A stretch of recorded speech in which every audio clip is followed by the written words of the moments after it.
Sir, I rise, with your permission, to present a statement of the estimated receipts and expenditure of the Government of India for the year 2020-2021.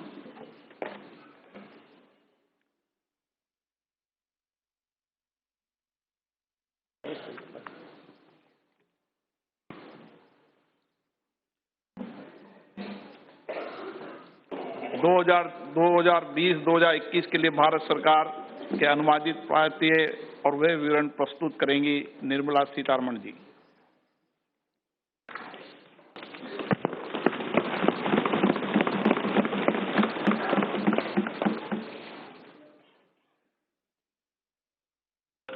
I rise to present the budget for the year 2020-2021. Sir, in May 2019, Prime Minister Modi received a massive mandate to form the government again. With renewed vigor, under his leadership, we commit ourselves to serve the people of India with all humility and dedication. People of India have unequivocally given their Janadesh for not just political stability and also reposed faith in our economic policy. This is the budget to boost their incomes and enhance their purchasing power. Only through higher growth we can achieve that and have our youth gainfully and meaningfully employed. Let our businesses be innovative, healthy, and solvent with use of technology. For today's youth, born at the turn of the century, for every member of the scheduled castes and scheduled tribes who seek a better life, for every woman wishing to stand up and get counted, for every individual from the minority sections of our society, this budget aims to give and have your aspirations and hopes addressed. We wish to open up vistas for a vibrant and dynamic economy with a gentle breeze of new technology. This vibrant India shall be a caring society which shall attend to its weak, the old, and the vulnerable among its citizens. During 2014-19, our government brought in a paradigm shift in governance. This shift was characterized by a twin focus: fundamental structural reform and inclusive growth. Fundamentals of the economy are strong, and that has ensured macroeconomic stability. Inflation has been well contained. Banks saw a thorough cleaning up of accumulated loans of the past decade, and then they were recapitalized. Companies were provided an exit through the IBC. Several steps on the formalization of the economy were taken up. Of the structural reforms, the goods and services tax, the GST, has been the most historic in our country.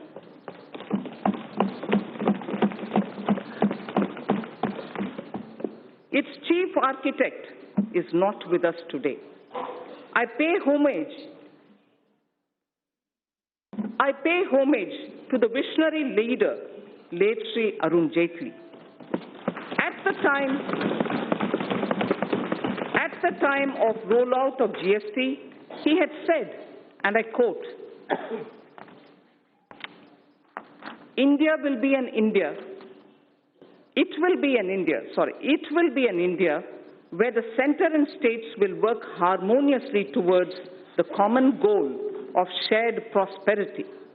The unanimity of the constitutional amendment and the consensus of the GST Council highlights that India can rise above narrow politics for the nation's interest.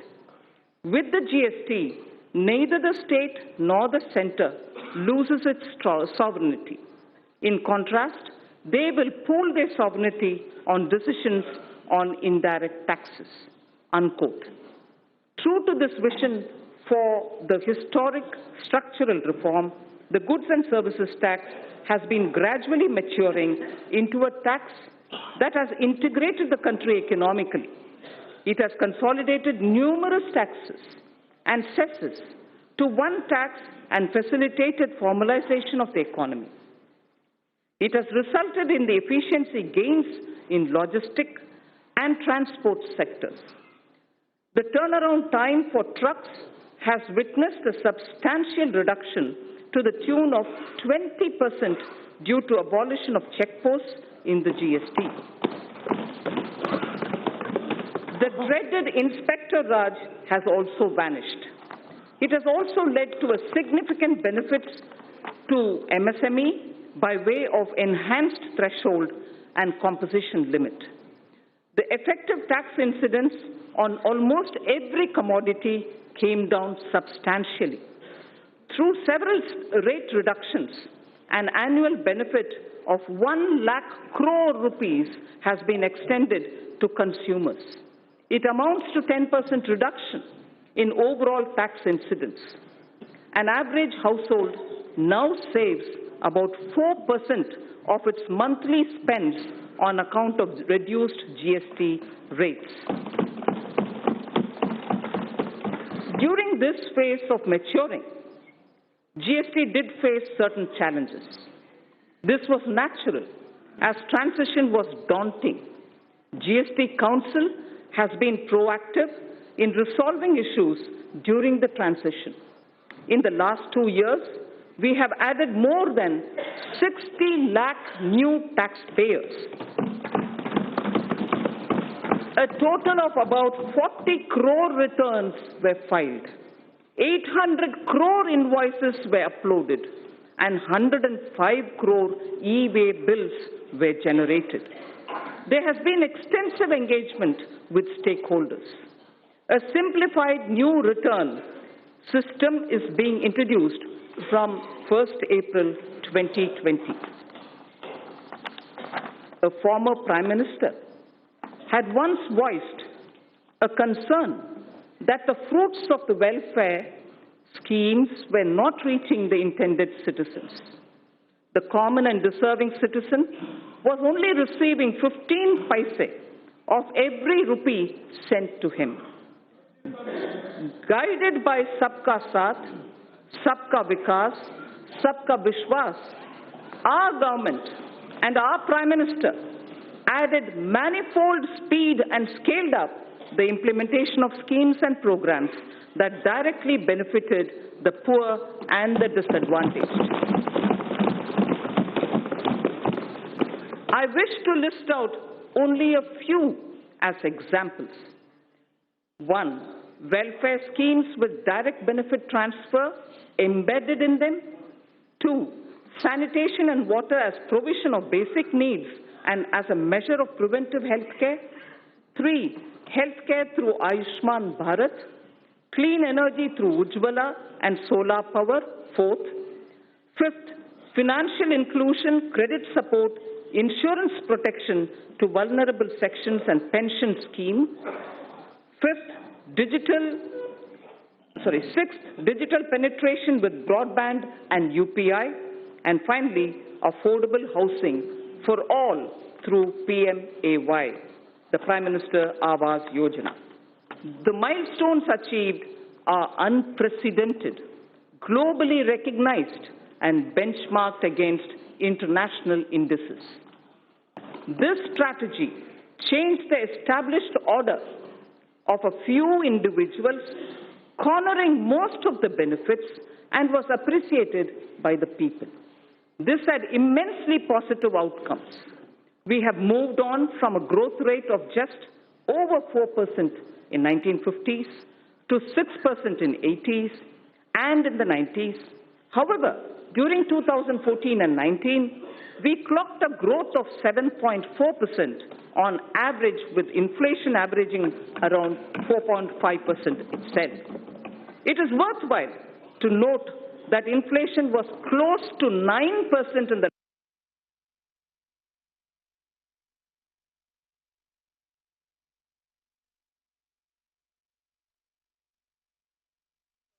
5% during 2009 and 14. Between 2000 Between 2006 and 16, India was able to raise 271 million people out of poverty, which we all should be proud of.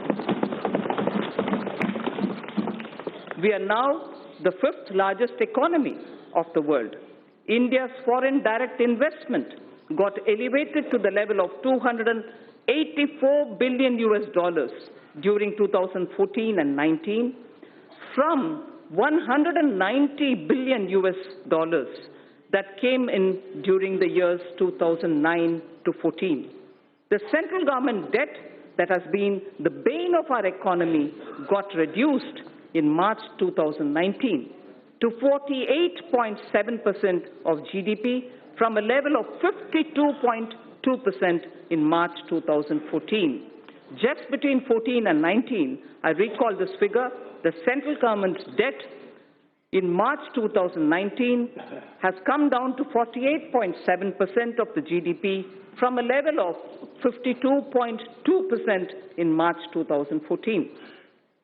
With this backdrop, our government shall work towards taking the country forward so that we can leapfrog to the next level of health, prosperity, and well-being. We shall strive to bring ease of living to every citizen. I'm mindful of presenting this budget in the backdrop of two cross-cutting developments. One, proliferation of technologies, especially analytics, machine learning, robotics, bioinformatics, and artificial intelligence. And also, number two, the number of people in the productive age group, that is 15 to 65 years of age in India, being at its highest.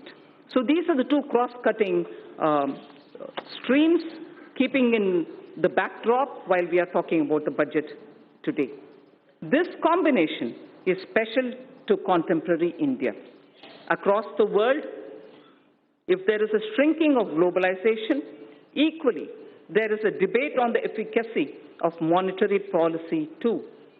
The efforts we have made in the last 5 years and the energy, the enthusiasm, and the innovation of our youth are the ignition required to push forward. This Indian spirit of entrepreneurship, which weathered several storms over the centuries, inspire and motivate us. We recognize the need to support and further energize this spirit. This budget is woven around three prominent themes. One, aspirational India, in which all sections of the society seek better standards of living with access to health, education, and better jobs. Two, economic development for all, indicated in the Prime Minister's exhortation of Sabka Saath, Sabka Vikas, Sabka Vishwas. This would entail reforms across swathes of the economy. Simultaneously, it would mean yielding more space for the private sector. Together, they would ensure higher productivity and greater efficiency. And three, ours shall be a caring society that is both humane and compassionate. Antyodaya is an article of faith. So, I repeat, this budget is woven around three prominent themes: aspirational India, economic development, and a caring society. The digital revolution, which has placed India in a unique leadership position globally, will see the next wave.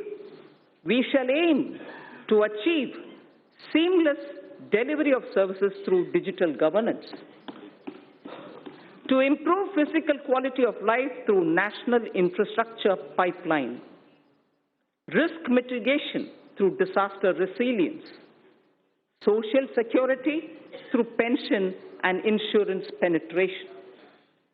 Each one of these initiatives and their components would be benchmarked to international standards, and the indices would be announced soon. Before I move to elaborate on each of these three themes, I wish to recite a small verse in Kashmiri.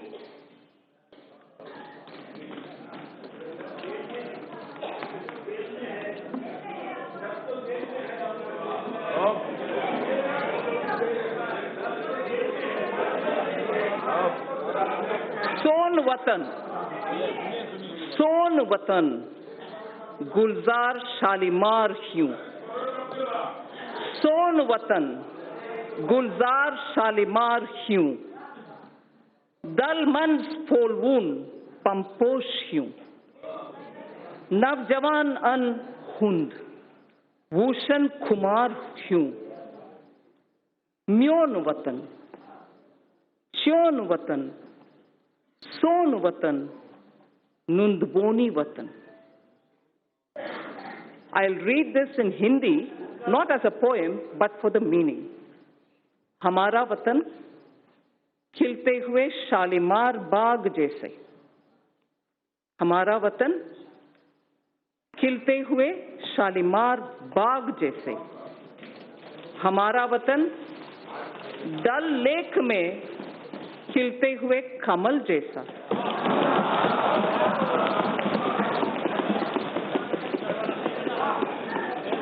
नवजवानों के गरम खून जैसा.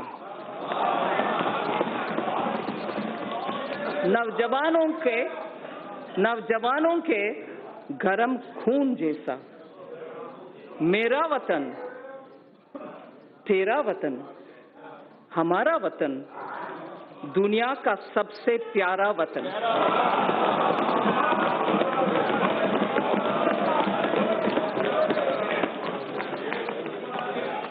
It is everything that we do here, everything that we speak through the budget, and everything that this government everything that this government does with the guidance and leadership of the Prime Minister is for this Pyara Vatan. This poem, I must mention, is a poem written by Pandit Dinanath Kaul, who's a Sahitya Akademi awardee. Honorable Speaker, sir, I now move to the first of my theme, which is the aspirational India. I shall cover programs and plans related to agriculture, irrigation, and rural development. That's my first under the aspirational India theme. Second, wellness, water, and sanitation. That's the second under aspirational India. And the third is education and skills. I move to talking about agriculture, irrigation, and rural development. Our government is committed to the goal of doubling farmers' incomes by 2022. We have provided energy sovereignty through Kusum and input sovereignty through Paramparagat Krishi Vikas Yojana. We have provided resilience for 6.11 crore farmers insured under Pradhan Mantri Fasal Bima Yojana. Focus on cultivation of pulses, expansion of micro-irrigation through Krishi Sinchai Yojana have raised the self-reliance of the country. Provision of any annual supplement of the income to the farmer directly is done through PM Kisan. Connectivity through PM GSY, Gram Sadak Yojana, financial inclusion have helped raise farm incomes. Prosperity to farmers can be ensured by making farming competitive. For this, farm markets need to be liberalized. Distortions in farm and livestock markets need to be removed. Purchase of farm produce, logistics, agri-services need copious investments. Substantial support and hand-holding of farm-based activities such as livestock, apiary, and fisheries need to be provided for. Farmers desire integrated solutions covering storage, financing, and processing and marketing. Adopting sustainable cropping patterns and bringing in more technology are integral to our plan. All this and more can be achieved through working with and in cooperation with the states. the following 16 action points indicate our focus. We propose to encourage those state governments who undertake implementation of following model laws already issued by the central government. My first of the action points, 16 action points, but the first one is to encourage those state governments who undertake implementation of following model laws which are already passed and issued by the central government. First, Model Agricultural Land Leasing Act of 2016. Model Agricultural Produce and Livestock Marketing Act of 2017. Model Agricultural Produce and Livestock Contract Farming and Services Promotion and Facilitation Act of 2018. So 3 model agriculture-related laws we would like state governments to consider favorably. Second of the 16 action points, water stress-related issues are now a serious concern across the country. Our government is proposing comprehensive measures for 100 water-stressed districts. Our government is proposing comprehensive measures for 100 water-stressed districts.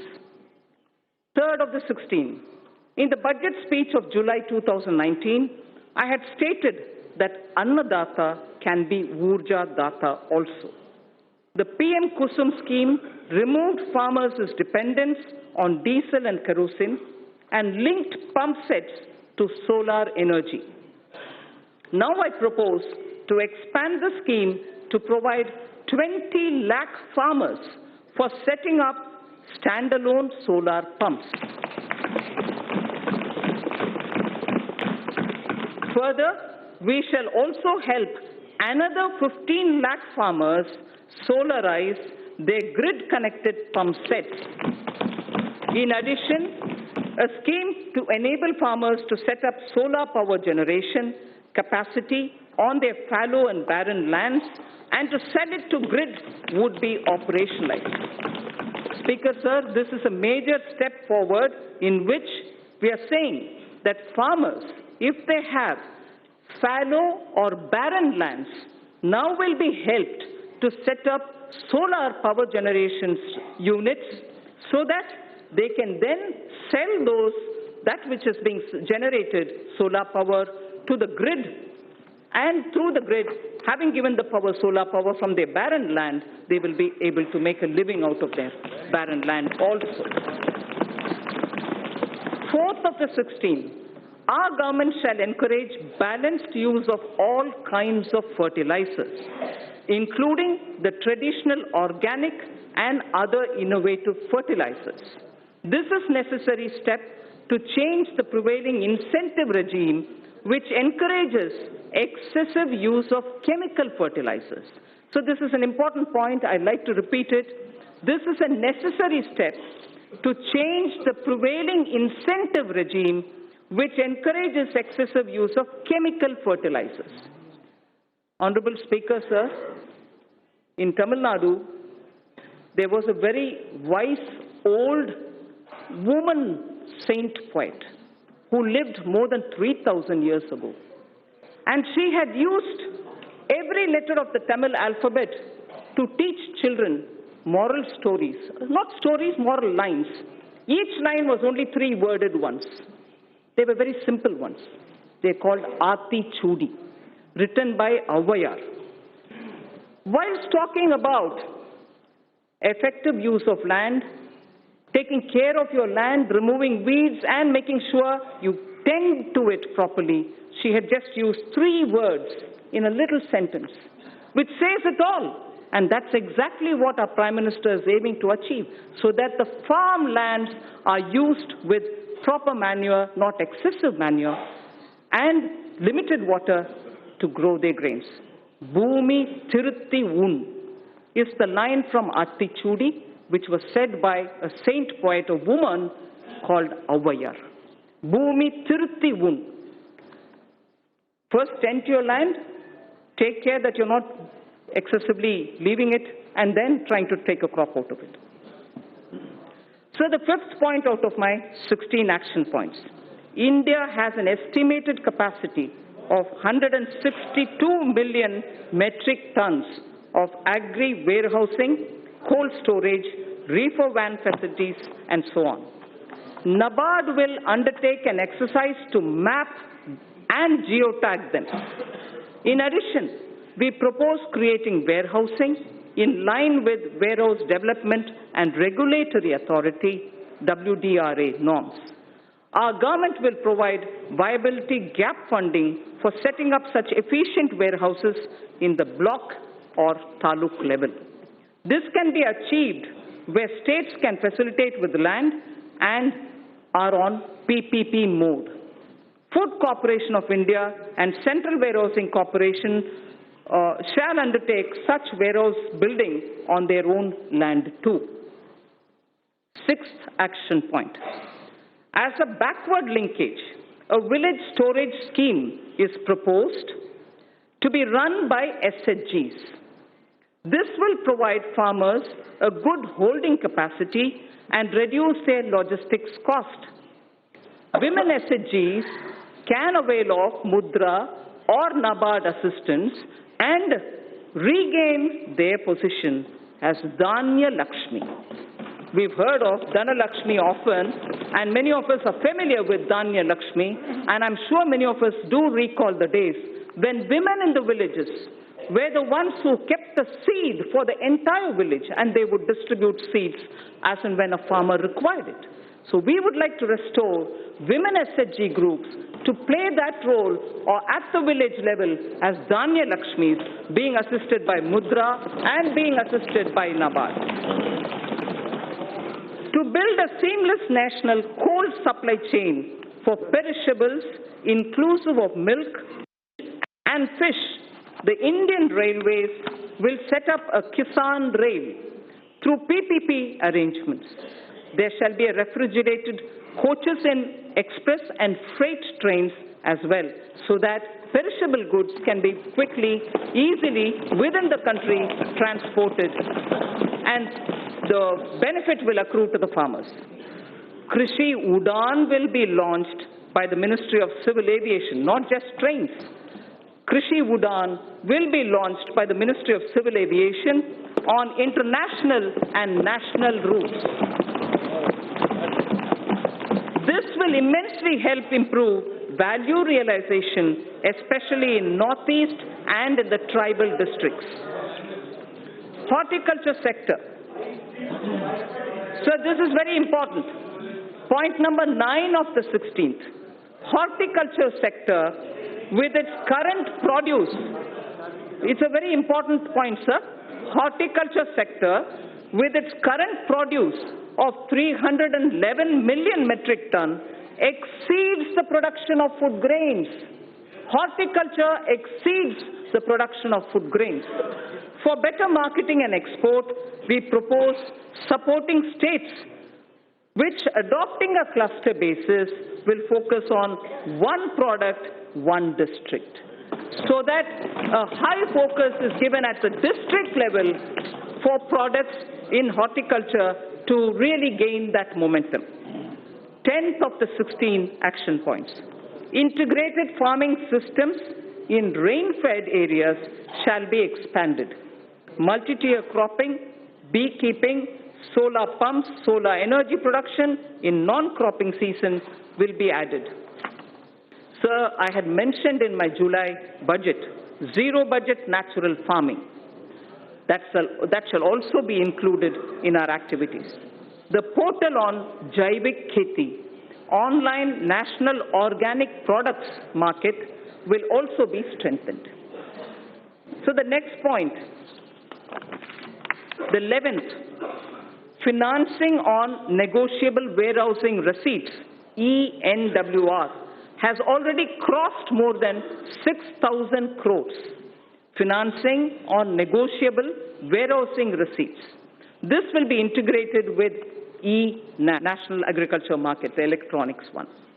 The next point is the 12th of the 16th, non-banking finance companies, and cooperatives are active in the agriculture credit space, the NABARD refinance scheme will be further expanded. Agricultural credit target for the year 2021 has been set at 15 lakh crores, 15 lakh crores, agricultural credit availability. All eligible beneficiaries of PM Kisan will be covered under the KCC, Kisan Credit Card Scheme. 13th of the 16th, our government intends to eliminate foot and mouth disease, brucellosis in cattle, and also what is called the PPR in sheep, which is a French expression. Sorry for those who know French, I'll try to pronounce. Peste des petits ruminants. PPR in sheep and goat by 2025. So foot and mouth disease, brucellosis in cattle, and also PPR in sheep and goat by 2025 will be eliminated.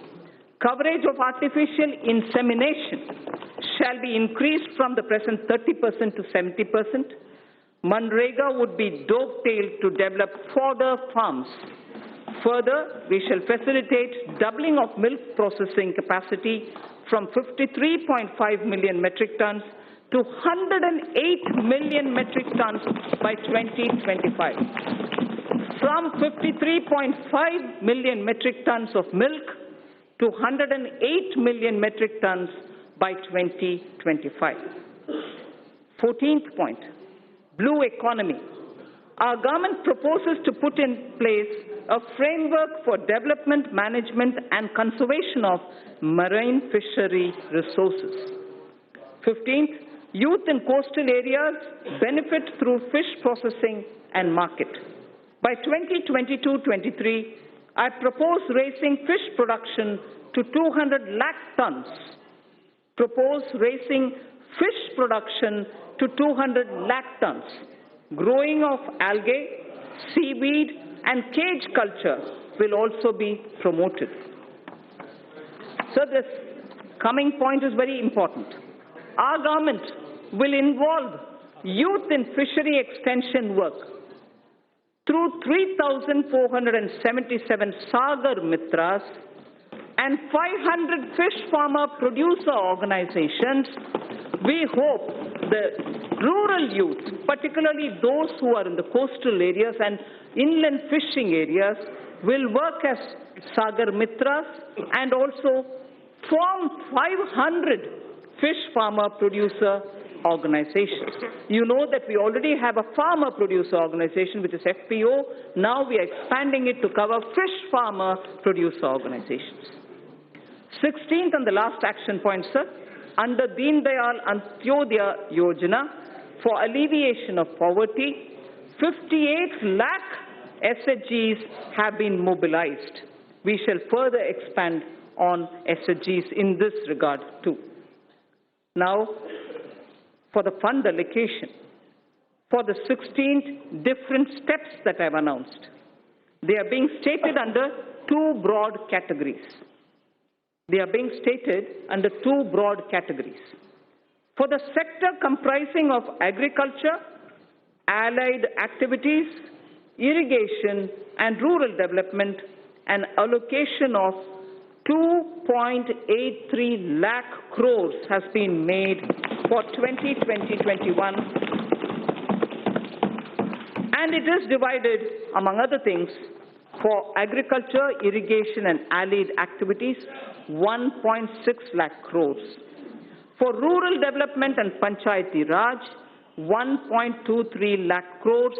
Both put together, it is about 1.73 lakh, 2.8 lakh, 83 lakhs crores, 2.83 lakh crores. Wellness and water and sanitation is the second under Aspirational India. I said my three themes: Aspirational India, Economic Development, and Caring Society. Under each, I state three which contain specific programs. Aspirational India, already I've mentioned about the rural development and so on. Now I talk of wellness, water, and sanitation. We have a holistic vision of healthcare that translates into wellness for citizens. Mission Indradhanush has been expanded to cover 12 such diseases, including 5 new vaccines.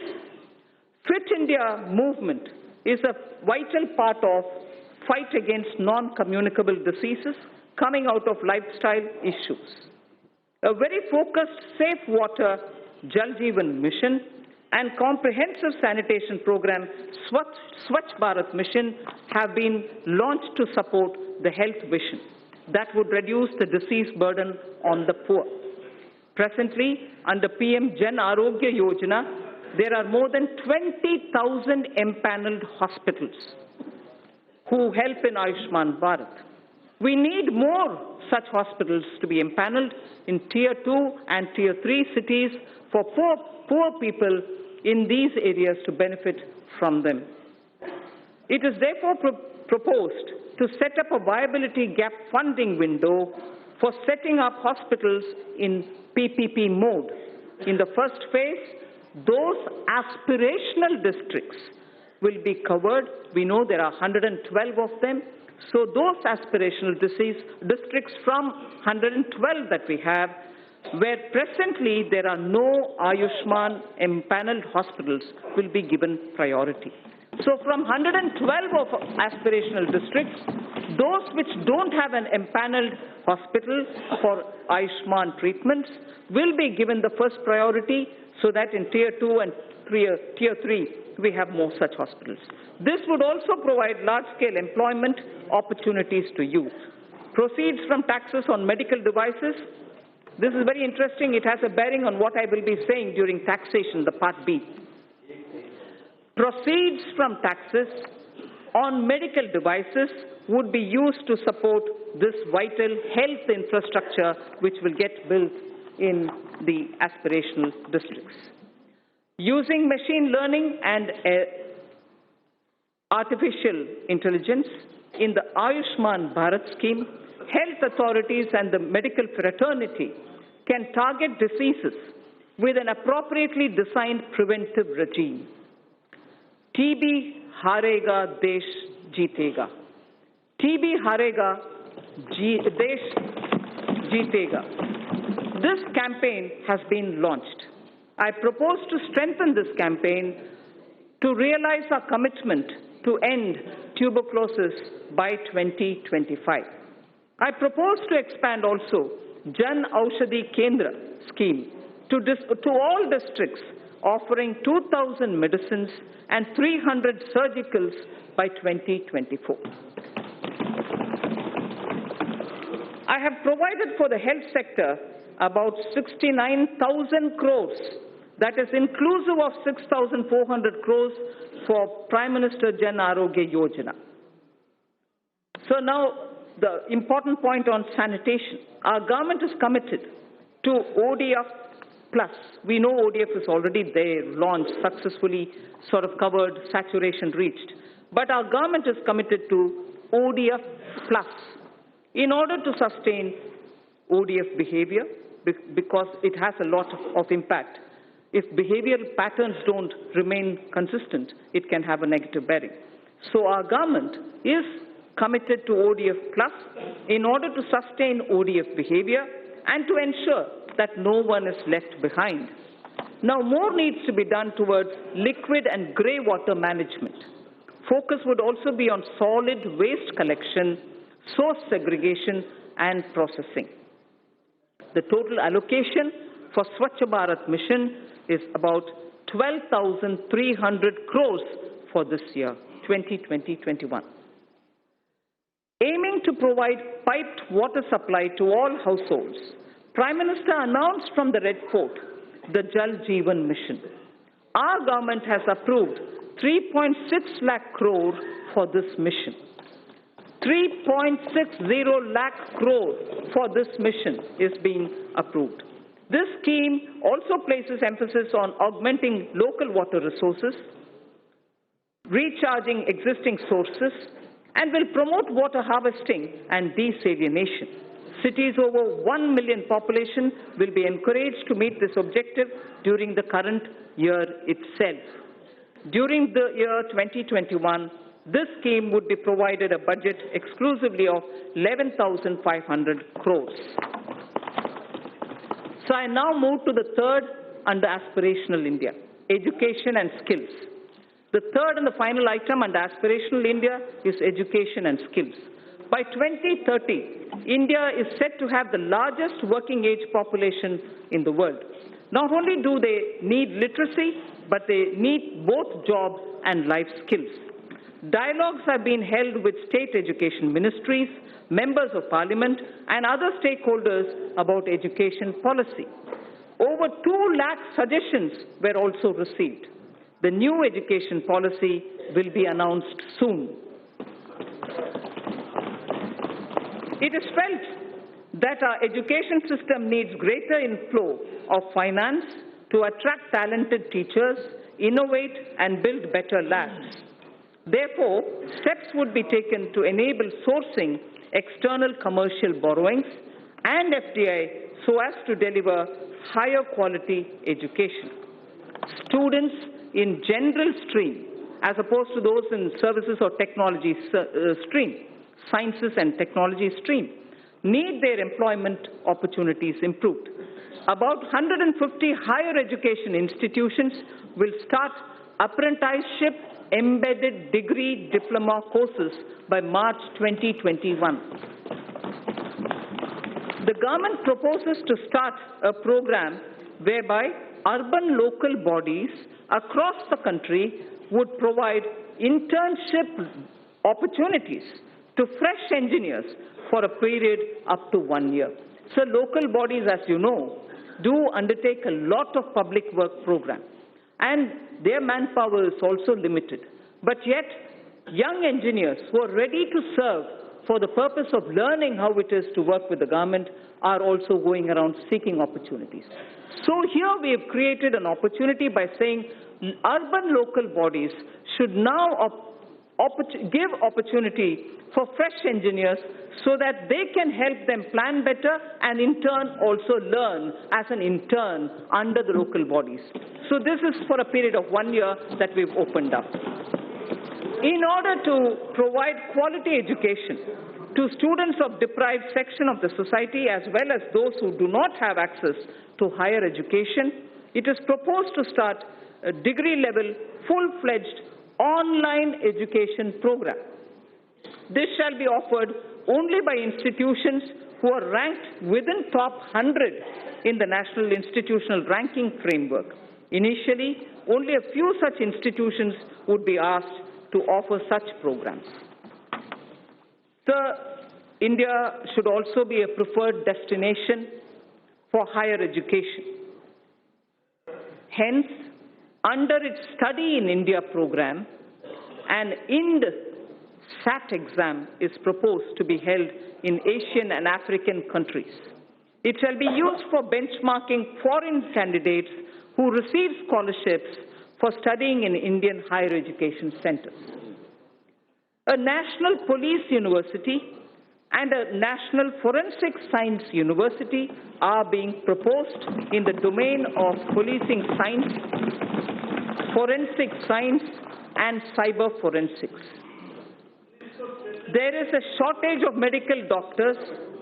There is a shortage of qualified medical doctors, both general practitioners as well as specialists. In order to meet this requirement, it is proposed to attach a medical college to an existing district hospital in PPP mode. Those states that fully allow facilities of the hospital to the medical college and wish to provide land at a concession would be able to receive viability gap funding from the center. Details of the scheme would be worked out soon, so we aim to have at the district level with hospitals which are being extended for medical college training and also for producing more doctors, viability gap funding will also be extended. So the National Board of Examination imparts PG medical qualification, diploma and fellow of National Board, DNB and FNB, The government will therefore encourage large hospitals with sufficient capacity to offer resident doctors the DNB and FNB courses under the National Board of Examinations. There exists a huge demand for teachers, nurses, paramedical staff, and caregivers all abroad.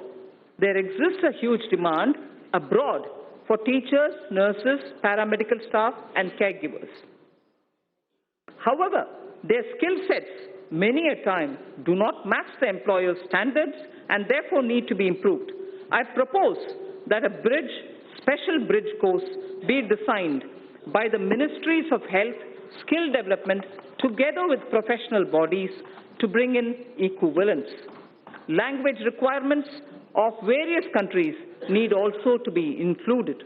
All these should be achieved through a special training package. Our government proposes to provide about 99,300 crores for education sector in 2021 and about 3,000 crores for skill development. So I move to the second theme, economic development. Aspirational India, economic development, and caring society. I'm now talking on economic development. And in economic development, industry, commerce, and investment are the ones which come first in our. So the most important thing as an introduction I'd like to say here, the guilds of Saraswati Sindhu civilization and the Harappan seals are remarkable. Saraswati Sindhu civilization is about 4,000 before the Common Era. The seals in particular, belong to 3,300 BCE, before the Common Era. Words from the Indus script, which are all hieroglyphs, have been deciphered. Words from those hieroglyphs have been deciphered. Interesting words which we need to know when we're talking about commerce and industry. Commerce and trade-related words show how India for a millennia has been a continuing civilization with rich skills in metallurgy, rich skills in trading, and so on. Sreni is a word found in the Harappan seals, which means guild. Seti is a word found in the Harappan seals, which means wholesale merchant. Seti was a wholesale merchant in the Sindhu civilization, Saraswati Sindhu civilization. Poddar is an affair of metal into treasury. And also, India is a continuing maritime power in terms of commerce and industry. Sakara Kholmi is using word which shows blacksmithery and also iron and tinsmithery existed that time.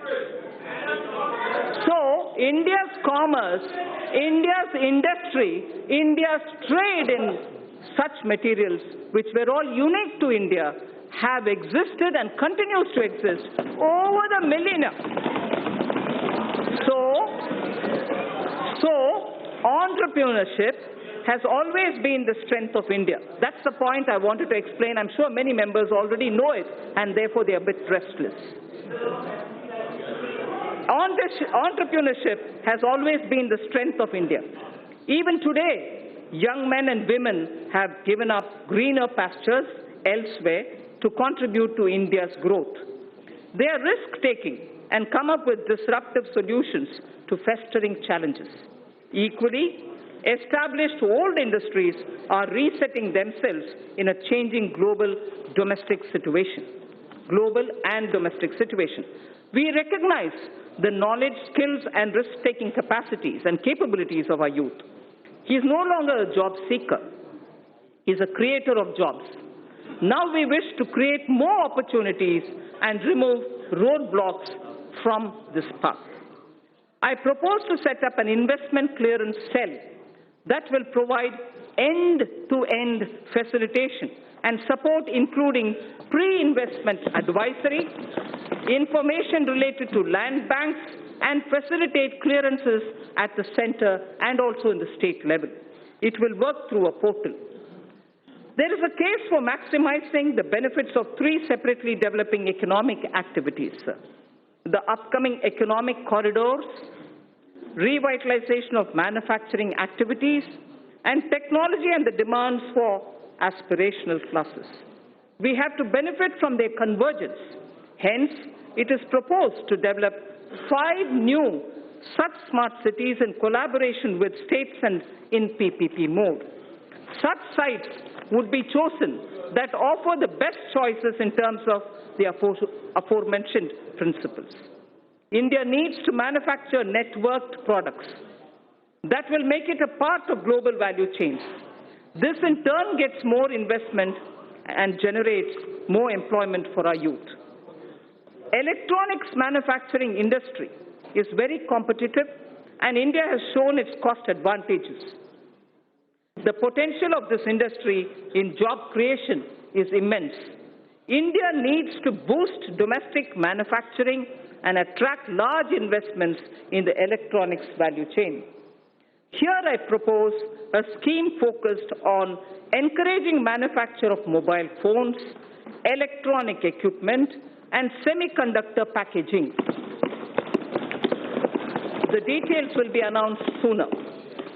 With suitable modifications, this scheme can be adapted for manufacturing of medical devices too. India, sir, imports significant quantity of technical textiles worth $16 billion every year. To reverse this trend and to position India as a global leader in technical textiles, a national technical textiles mission is proposed with a 4-year implementation period from 2020-21 to 23-24 at an estimated outlay of 1,480 crores. Honorable Speaker, sir,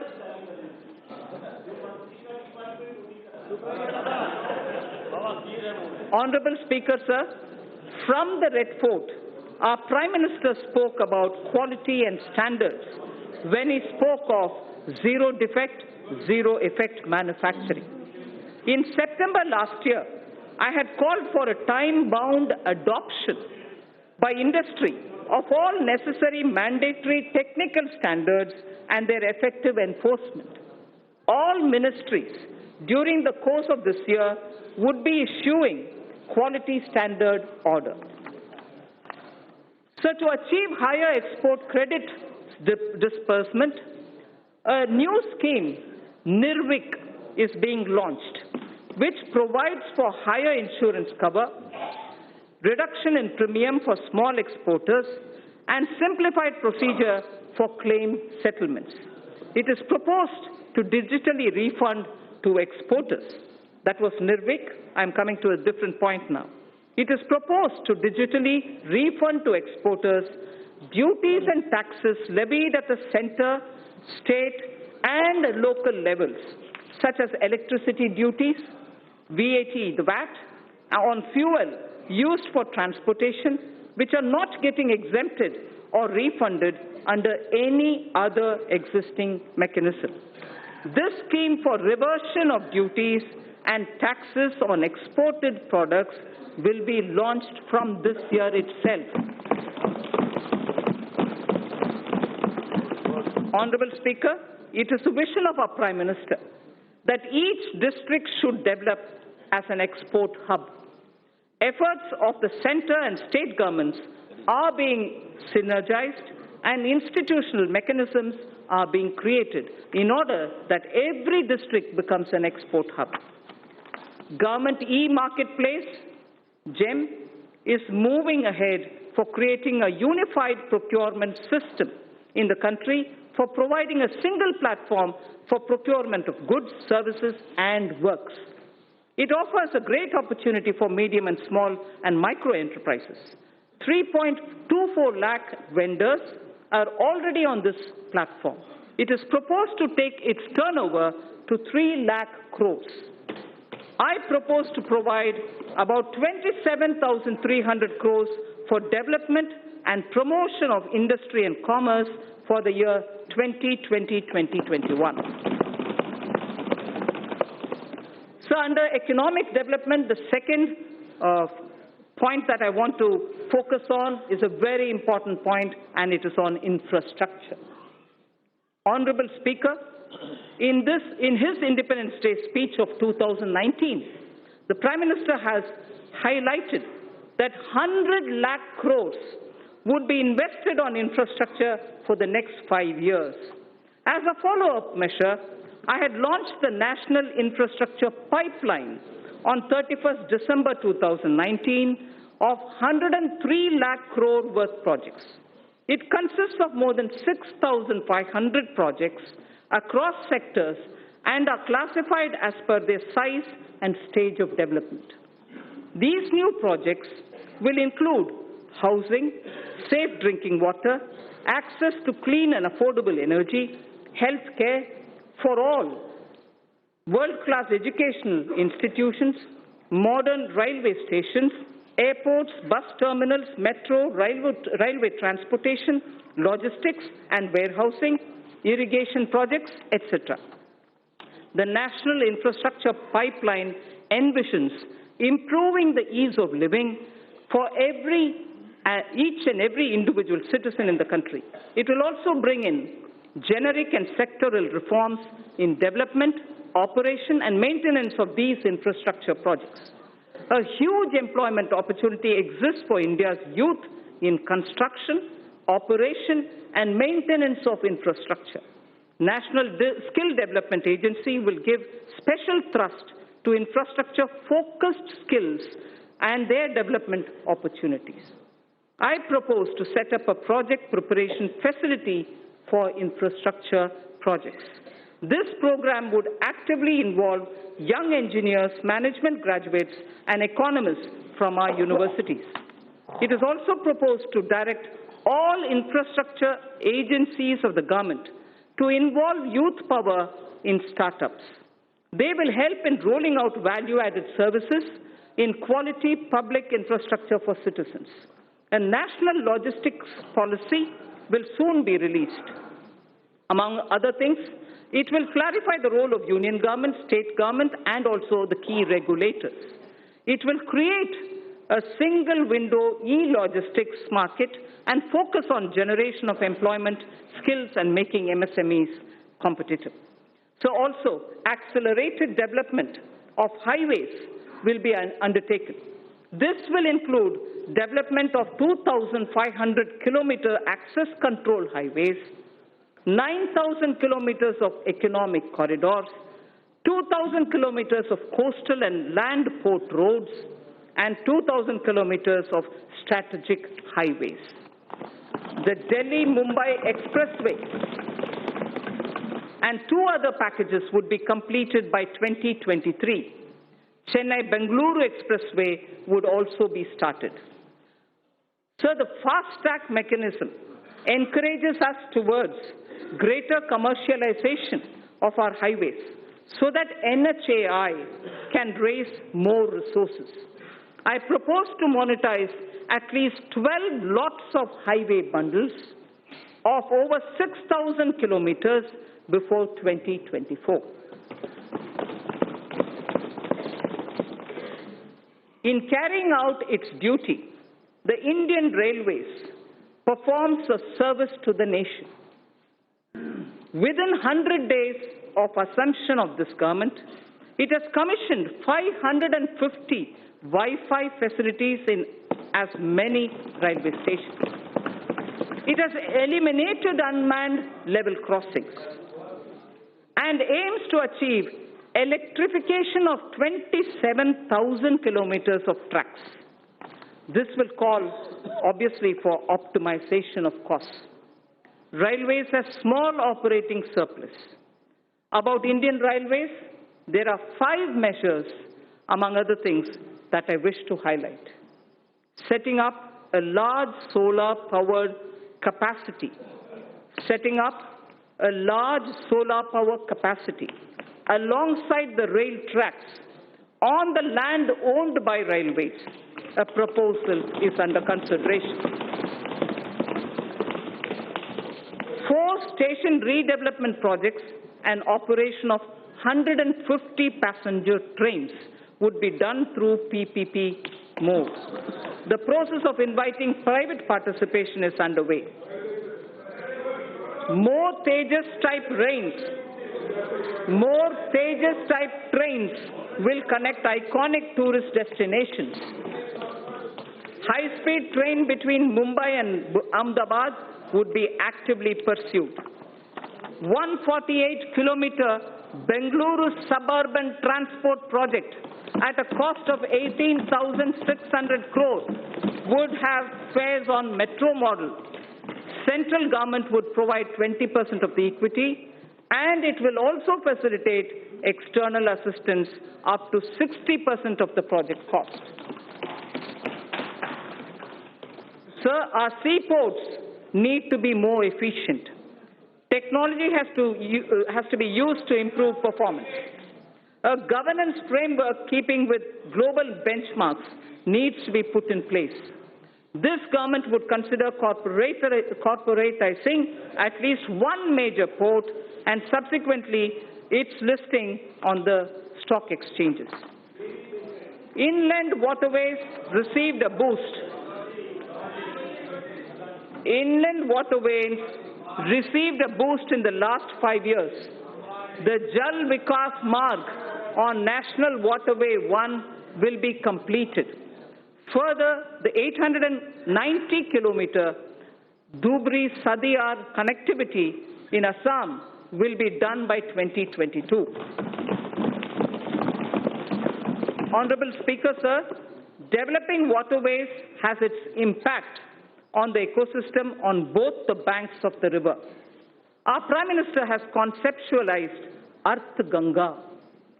Plans are afoot to energize economic activity along the river banks.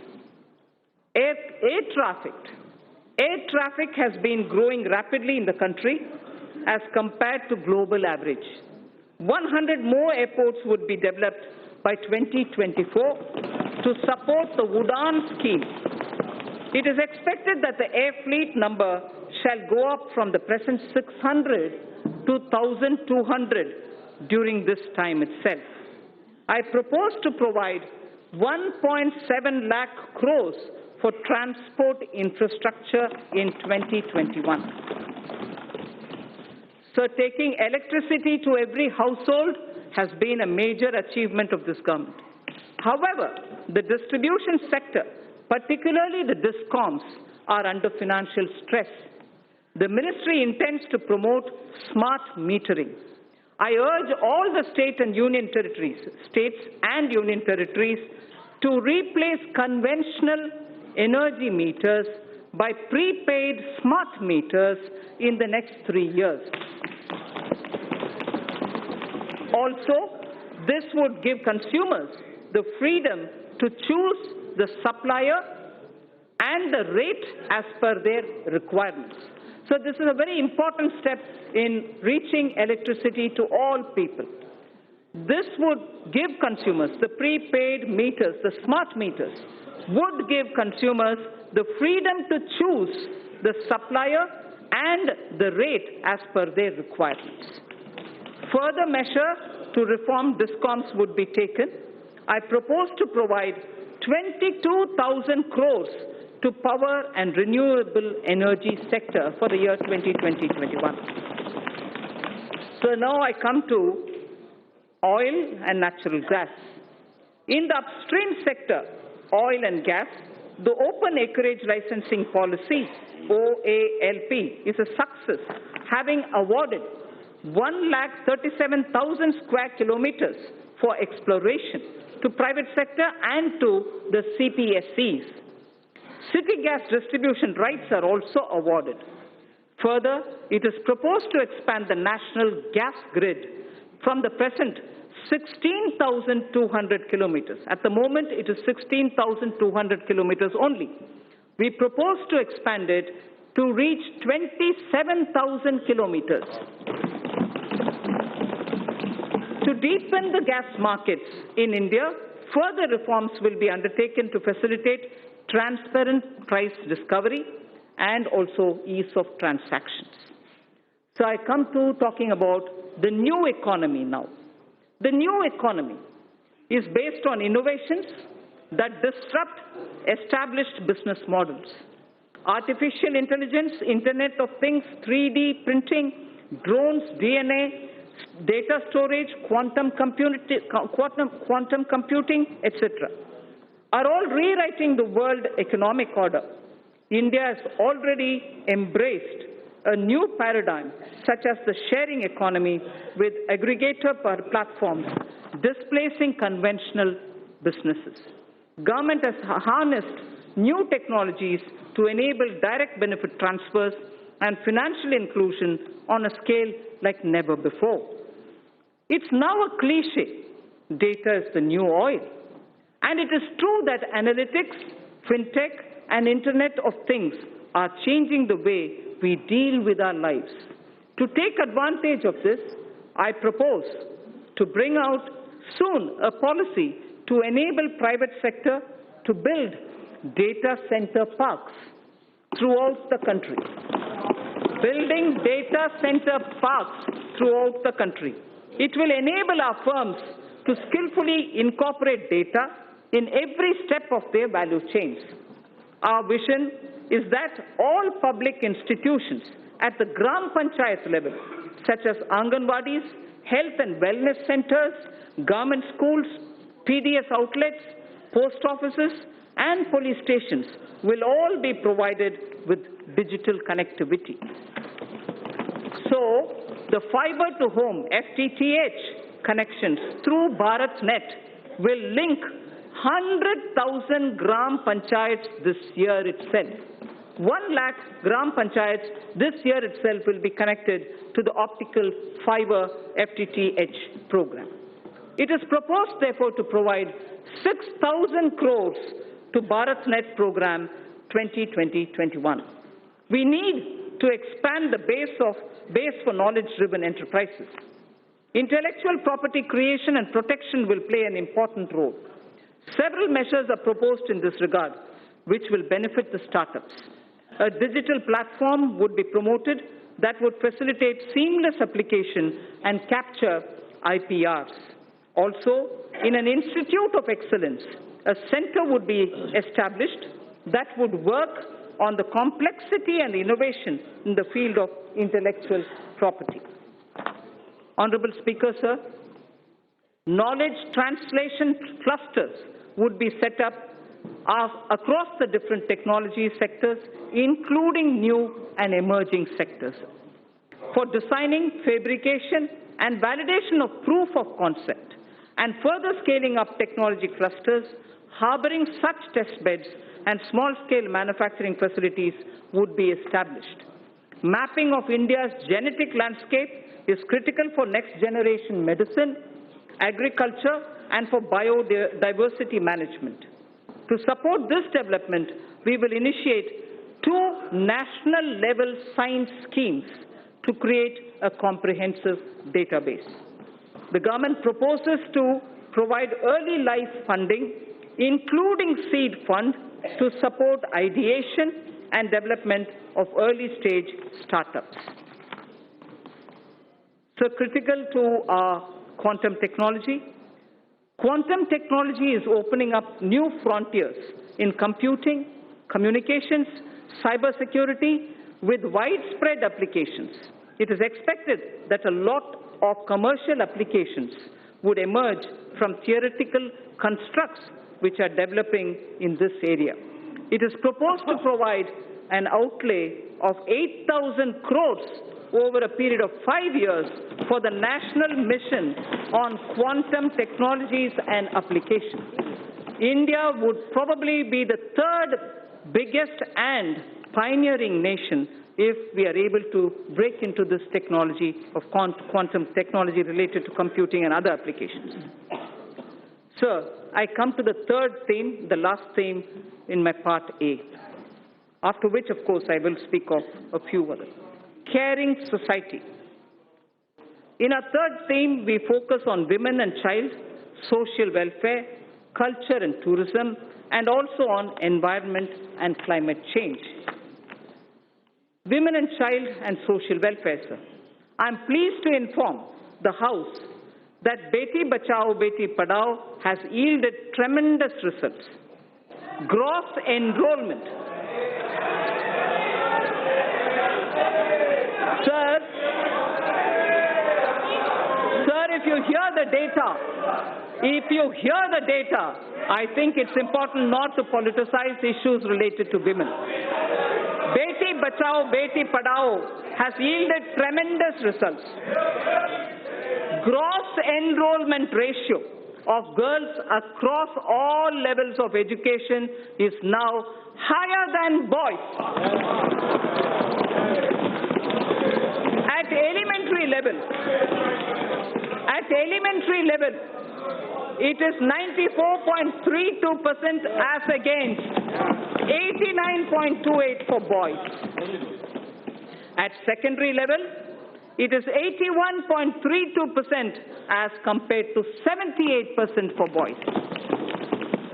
At higher secondary level, girls have achieved a level of 59.70% compared to only 57.54% for boys. So girls are actually, under Beti Padhao, benefiting from the scheme. Health of mother.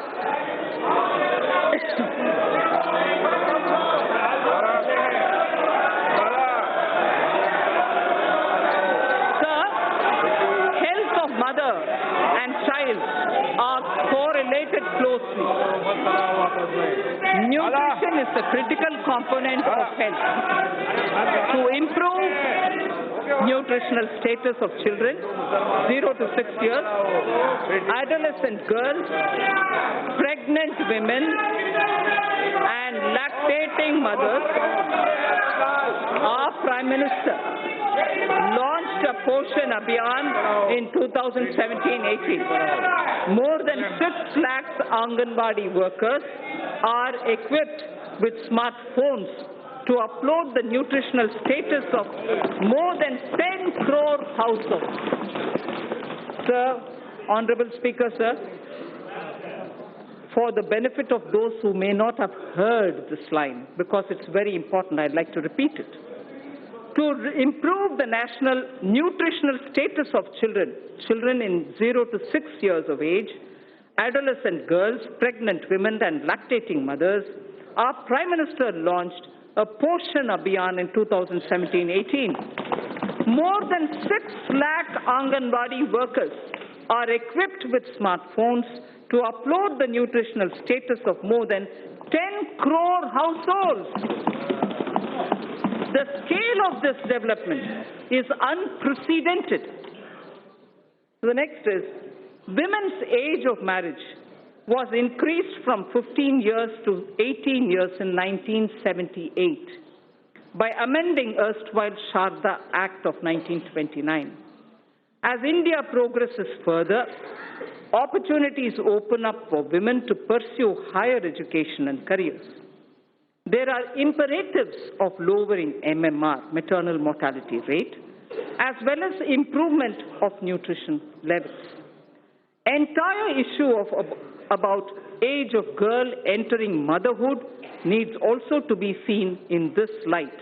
I propose to appoint a task force that will present its recommendations in 6 months' time. I propose to provide 35,600 crores for nutrition-related programs for the financial year 2020-2021. So in continuing with our government's commitment to welfare of women, this budget provides for about 28,600 crores for programs that are specific to women. Our government is determined that there shall be no manual cleaning of sewer systems or septic tanks. Suitable technologies for such tasks have been identified by the Ministry of Housing and Urban Affairs. The ministry is working with urban local bodies for the adoption of these technologies. We will now take this to its logical conclusion. We will now take it एक minute बंद। to मैं सभी माननीय सदस्यों से आग्रह करूंगा, आपको बजट पर पर्याप्त समय और पर्याप्त अवसर दूंगा, उस समय आप बोलना, और दादा विशेष रूप से आपको बोलने की परमिशन दूंगा। Thank you, sir. No, Thank you, Speaker, sir. We will now take this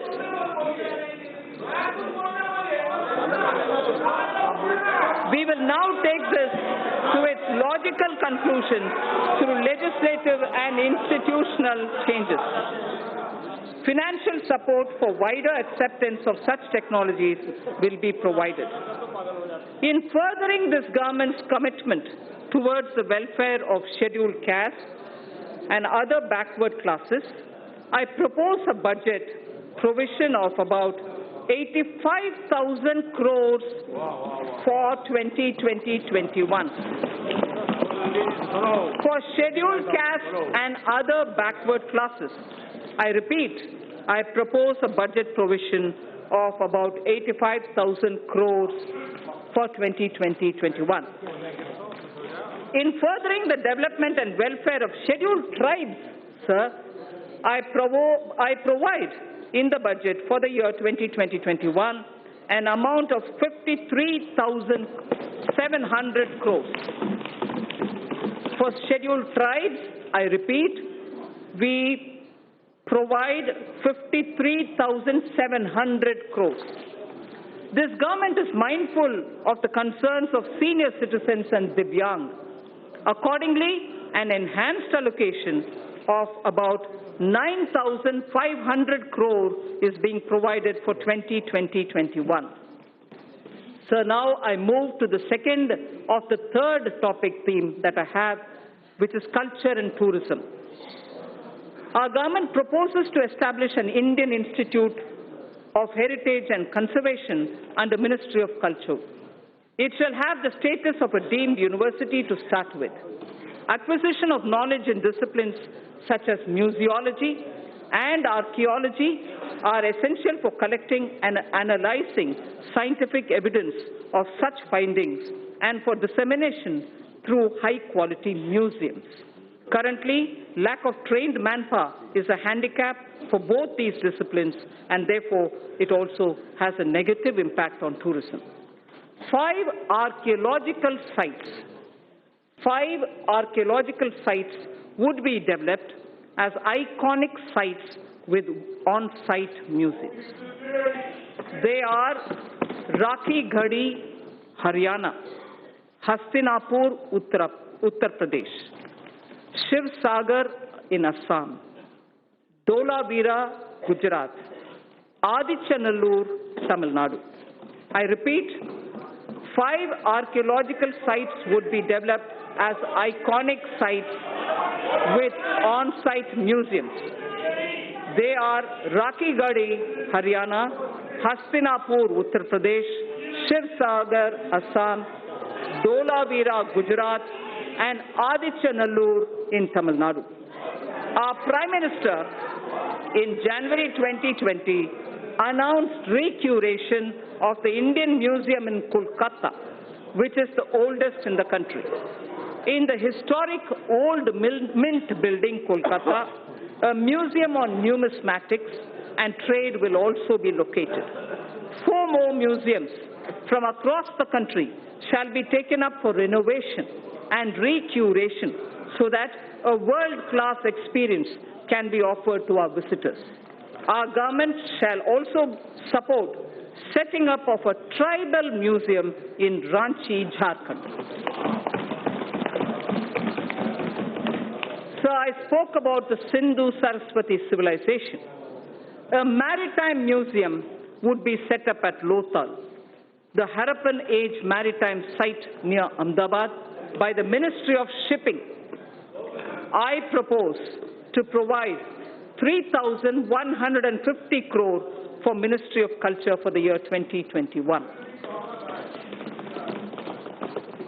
Sir, India has moved up from the rank 65 in 2014 to 34 in 2019 in the Travel and Tourism Competitive Index, the World Economic Forum's index.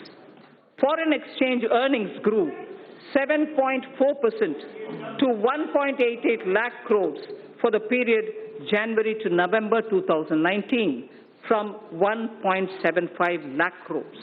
From 1.75 lakh crores, it has gone up to 1.88 lakh crores. Growth of tourism directly relates to growth and employment. States have a critical role to play. I expect the state governments to develop a roadmap for certain identified destinations and formulate financial plans during 2021 against which specified grants will be made available to the states from the center in the year 2020-21. For purpose of tourism promotion, sir, I propose to allocate 2,500 crores for 2020-2021. So I now move to the third under this theme, environment and climate change. In September 2019, the Prime Minister has launched the Coalition for Disaster Resilient Infrastructure with its secretariat in Delhi. This global partnership is the second such initiative, international initiative, after the launch of, as members would recall, after the launch of International Solar Alliance. That was in 2015. This global partnership will help in addressing a number of sustainable development goals, as also the aims of Sendai framework. It will enhance climate change adaptation with a focus on disaster-resilient infrastructure. India submitted its nationally determined contribution under the Paris Agreement in 2015 on a best effort basis, keeping in mind the development imperative of our country. Its implementation effectively begins from 1st January 2021. Our commitments as action will be executed in various sectors. Honorable Speaker, sir, I interrupt here only to say this is a very important point because a lot of our commitments which have been given in the Paris Climate Change Conference on best effort basis will start kicking in from 1st January 2021. Our commitments as action will be executed in various sectors by the departments and ministries concerned through a normal budget process. They will do it through the normal budgeting process. There are, however, yet thermal power plants that are old and their carbon emission levels are very high. For such power plants, we propose that utilities running them would be advised to close them if their emission is above the preset norms. The land so vacated can be put to alternative uses. In large cities having population above 1 million, clean air is a matter of concern. I'm sure a lot of our members will be keen to know about what steps are being taken for cities and clean air. The government proposes, Honorable Speaker, to encourage such states that are formulating and implementing plans for ensuring cleaner air in cities above 1 million. Parameters for the incentives would be notified by the Ministry of Environment, Forests and Climate Change. Allocation for this purpose is 4,400 crores for 2020-2021. So there is something which, before I move to talking about governance, because the three themes that I put before the members is coming to a close, I fall back on the wise words of Thiruvalluvar. And this, it's very important, sir. We have heard several words of wisdom from Thiruvalluvar. Thiruvalluvar has spoken about what a good country is.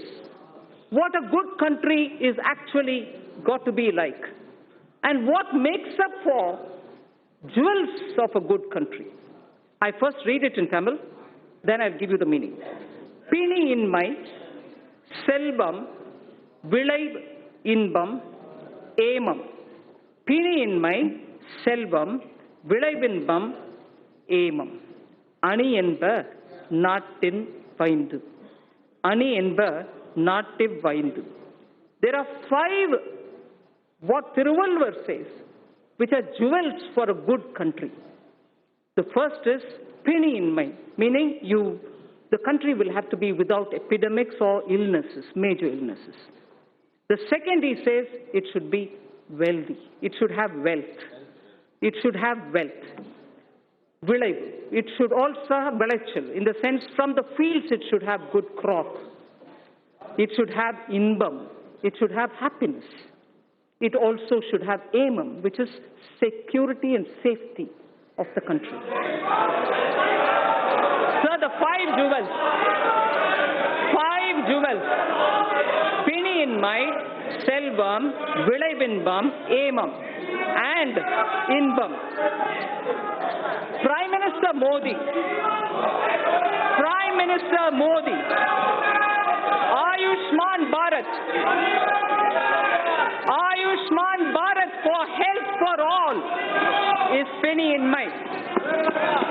Selvam, wealth creators will be respected in this country. Wealth creators will be respected in this country.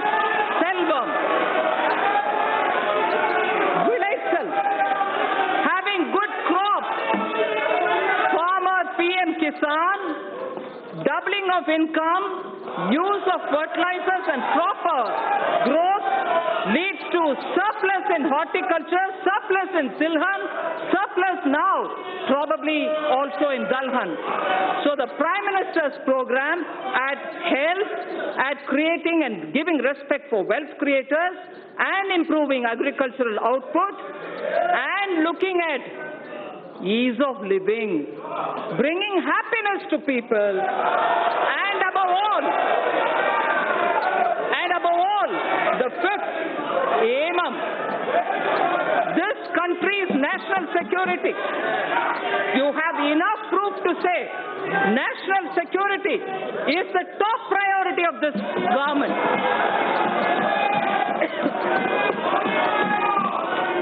So,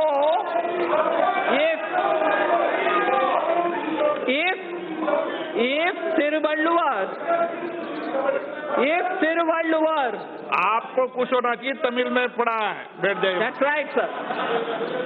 If Thiruvalluvar identified the 5 jewels for a good country, those 5 jewels are the ones which Prime Minister Modi is now addressing through his programs. For health, Ayushman, for wealth creators, a respectable and honorable climate, good crops, happiness through ease of living, and national security.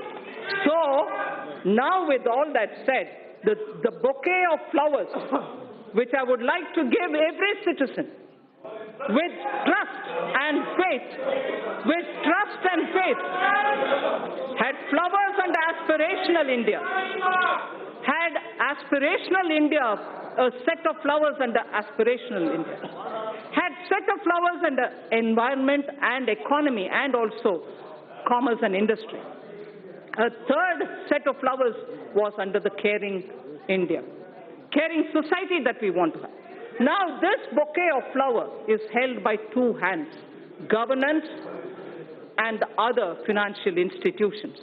I speak about governance, sir, which is very important. Good governance is what is going to be giving faith to the people. Honorable Speaker, sir, all the while I have explained the color and composition of the bouquet of flowers, schemes and programs.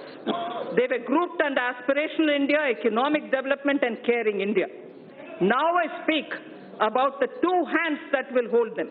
One such a hand is governance, which is clean, corruption-free, policy-driven, and good in its intent. And most importantly, trusting in faith, trusting every citizen, the aspirational youth, the hard-working women.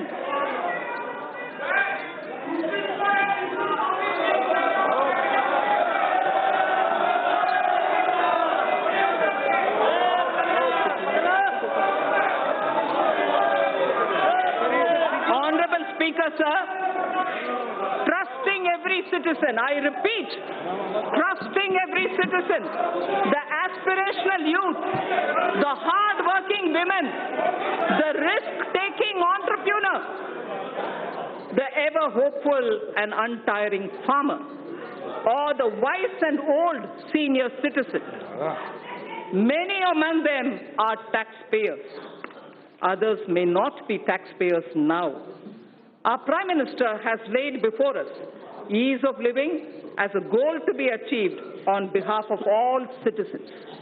An important aspect of both ease of living and ease of doing business is fairness, efficiency of tax administration. We wish to enshrine, this is important, Honorable Speaker. This is important, sir. Money being allocated to various programs is finance of this country. This is very important, sir. Businesses should have the confidence that things are being fair and the efficiency of the tax administration. We wish to enshrine in the statutes a taxpayer charter. Through this budget, a taxpayer charter is getting institutionalized into the statutes. It's going to be enshrined as a part of our laws. That's building trust. A taxpayer statutes will be a part of our, a taxpayer charter will be a part of our statutes. Our government would like to reassure taxpayers that we remain committed to taking measures so that our citizens are free from harassment of any kind. We mean it, and we are willing to put it in the law. Tax harassment cannot be tolerated when we are talking about citizens and wealth collectors. There has been a debate about building into statutes criminal liability for acts that are civil in nature. This is important, sir. There has been a debate about building into statutes criminal liability for acts that are civil in nature. Hence, for Companies Act, certain amendments are proposed to be made that will correct this. Similarly, other laws would also be examined where such provisions exist, and attempts would be made to correct them also. The government intends to introduce major reforms in recruitment to non-gazetted posts in governments and public sector banks. At present, candidates have to appear for multiple examinations conducted by multiple agencies at different points of time for similar posts. This places enormous burden on time, effort, and cost for young people. To mitigate the hardship so faced, it is proposed to set up a national recruitment agency as an independent, professional, specialist organization for conduct of computer-based online common eligibility test for recruitment to non-gazetted posts. A test center in every district, particularly in the aspirational districts, would be set up. For the speedy disposal of commercial and other disputes, government has constituted various tribunals and specialized bodies. It is proposed to evolve a robust mechanism for appointment, including direct recruitment to these bodies to attract best talents and professional experts. A stable and predictable business environment is a key objective of this government. There is also a strong argument for ensuring that contracts are honored. India has a sound framework related to Contracts Act. We shall deliberate upon strengthening it. There is a growing need, sir, for Indian statistical system to meet the challenges of real-time monitoring of our increasingly complex economy. Data must have strong credibility. The proposed new national policy on official statistics would use latest technology, including artificial intelligence. It would lay down a roadmap towards modernized data collection, integrated information portal, and a timely dissemination of information thus collected. I'm happy to inform that India will host G20 presidency in the year 2022. That is the year of 75th anniversary of independence of the Indian nation. During this presidency, India would be able to drive considerably the global economic and development agenda. For this historic occasion, I allocate a sum of 100 crore to begin the preparations. 100 crore rupees. Sir, Northeastern region has a very high priority in government's developmental agenda. Government is ensuring smooth access to financial assistance from multilateral and bilateral funding agencies to help introduce innovative and global best practices.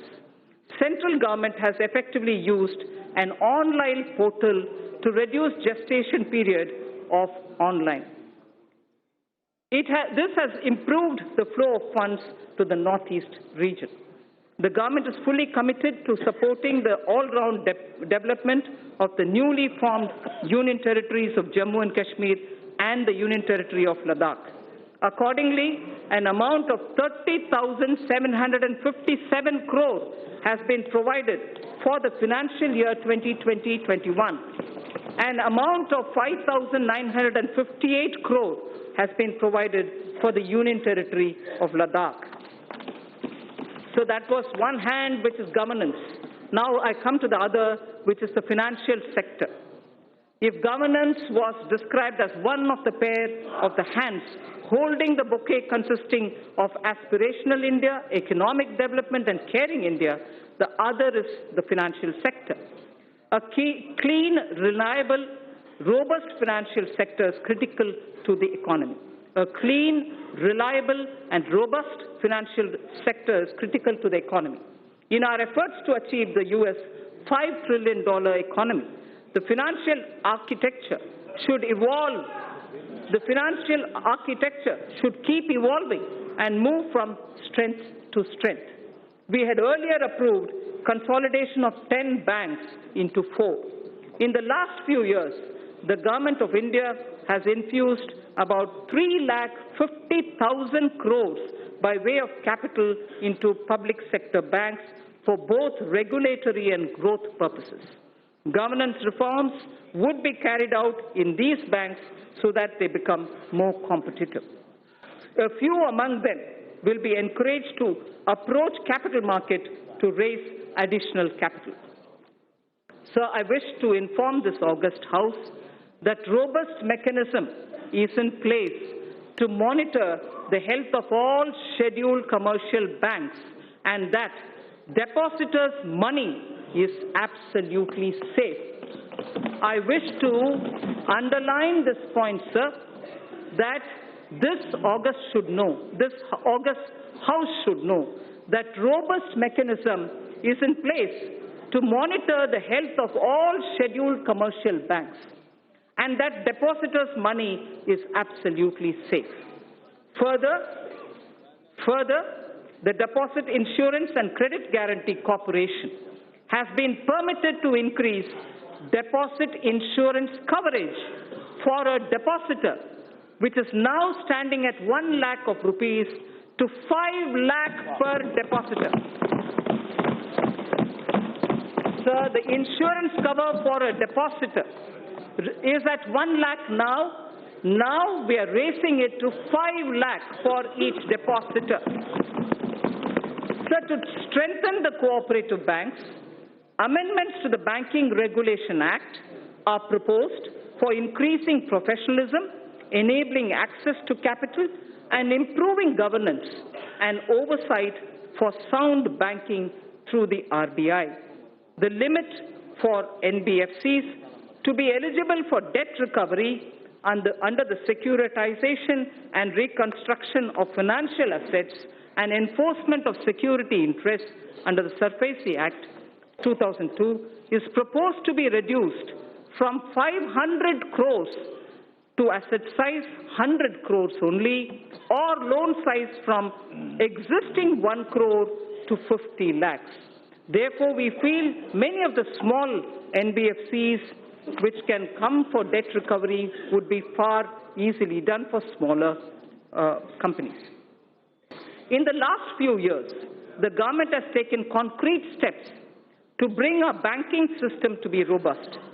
However, there is a need for greater private capital. Accordingly, it is proposed to sell the balance holding of Government of India's IDBI Bank to private, retail and institutional investors through the stock exchange.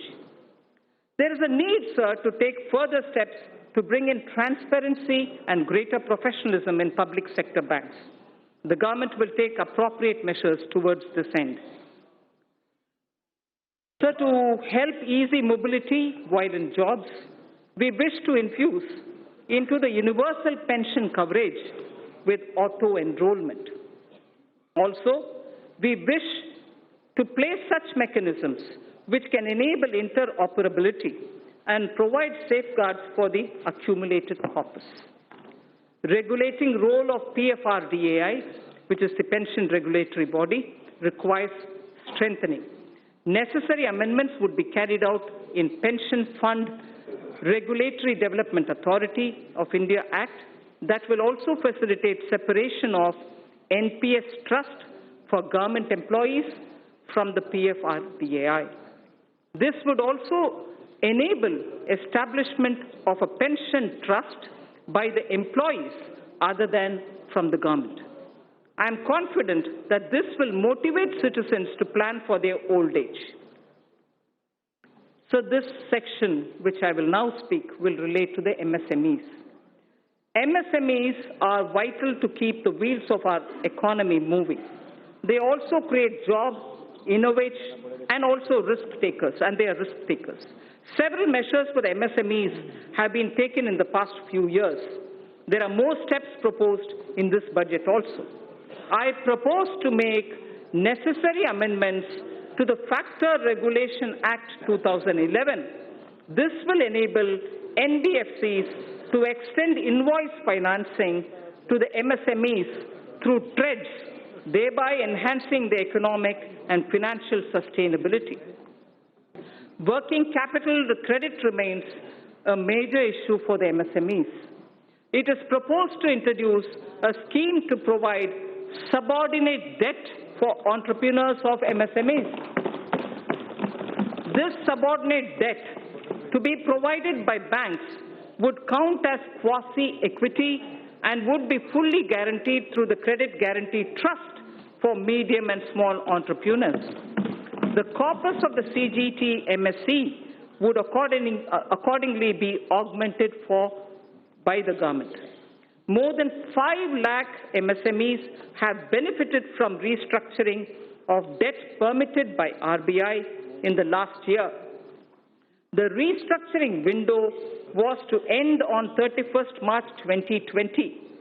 Government has asked RBI to consider extending this window till 31st March 2021, one more year, so that whoever wants, they can go and approach. An app-based invoice financing loans product will be launched. This will obviate the problem of delayed payments and consequential cash flow mismatches for the MSME. Many mid-sized companies are successful domestically, but not in export markets. For selected sectors such as pharmaceuticals, auto components, and others, we propose to extend hand-holding support for technology upgradations, R&D, business strategy planning, and so on. A scheme of 1,000 crore rupees will be anchored in the Exim Bank together with the SIDBI. Both these institutions would contribute 50 crores each. This 100 crore would be achieved towards equity and technical assistance. Debt funding of 900 crores from banks would be made available. Sir, financial markets. I would like to give a few of the major steps and initiatives being taken by the government for the financial markets. Last year in my budget speech, sir, I had mentioned about deepening the bond markets.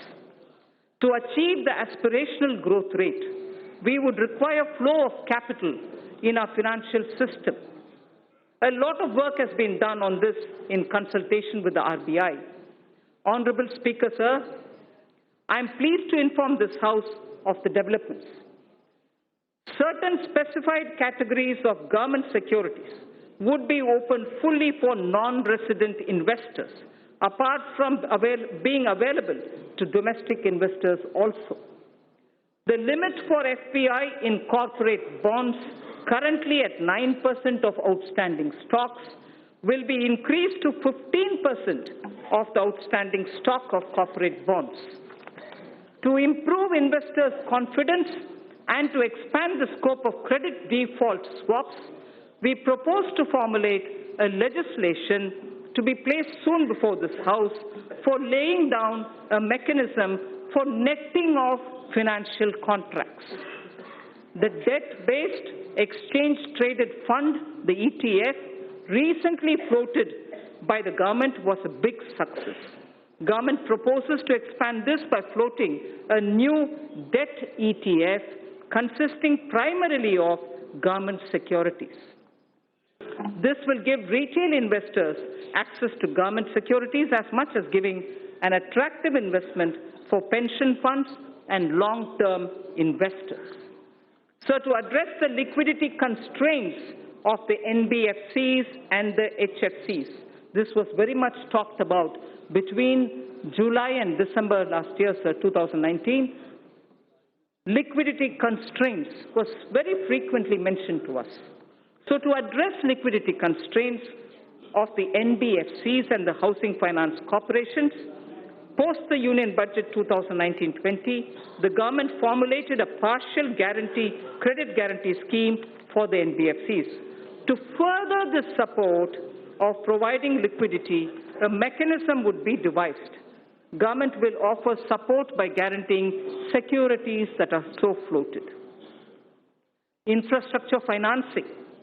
Government's commitment for investment in infrastructure was reiterated when 103 lakh crore national infrastructure pipeline projects were announced. I would also like to inform that about 22,000 crores of rupees has already been provided as support for infrastructure pipeline.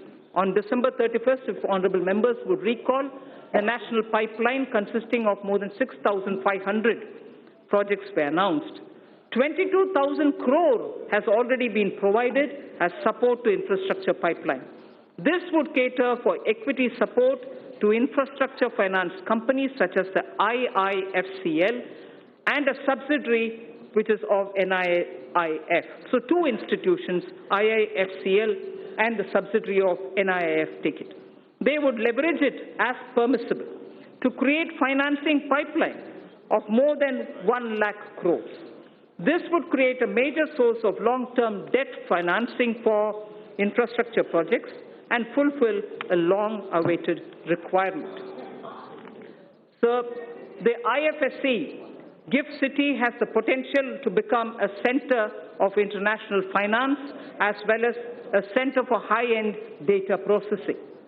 GIFT IFSC has an approved free trade zone for housing vaults. It already has 19 insurance entities, 40 banking entities. It has also provided for setting up of precious metals, testing laboratories for them, and refining facilities also.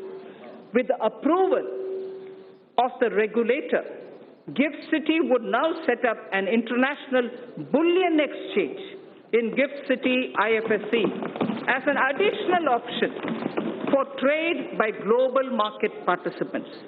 This will enable India to enhance its position worldwide, create jobs in India, and will lead to better price discovery of gold. Sir, in the recent years, there has been a surge in trading volumes of Indian rupee in the offshore financial centers. The government and the RBI has taken various measures to permit rupee derivatives to be traded in the International Financial Services Center at GIFT City, Gujarat. So just a very quick word on disinvestment. Listing of companies on stock exchanges brings discipline, and it disciplines the company and provides access to financial markets and unlocks its value. It also gives opportunity for retail investors to participate in the wealth so created.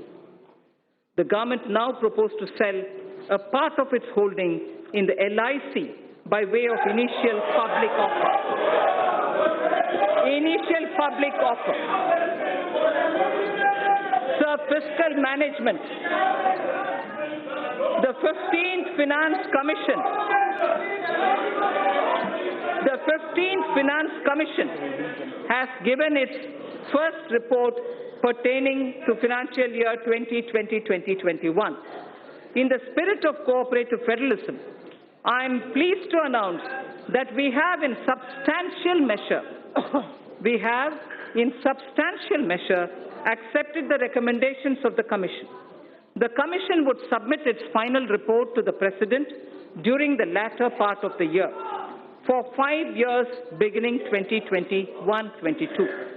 It is decided to transfer to the GST Compensation Fund balances due out of the collection of the years 2016-17 and 17-18 in 2 installments.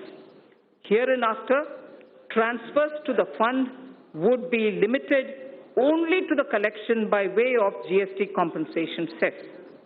A fundamental overhaul of centrally sponsored schemes and central sector schemes is necessary so that we can align them with emerging social and economic needs of tomorrow and to ensure that scarce public resources are spent optimally.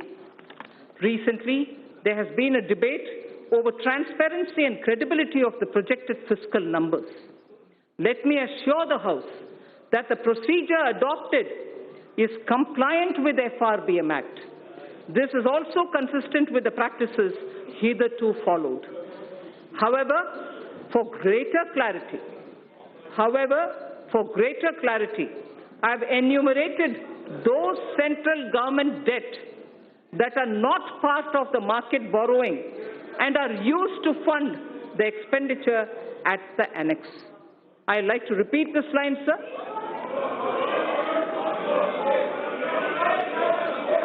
I'd like to repeat this line, sir. For greater clarity,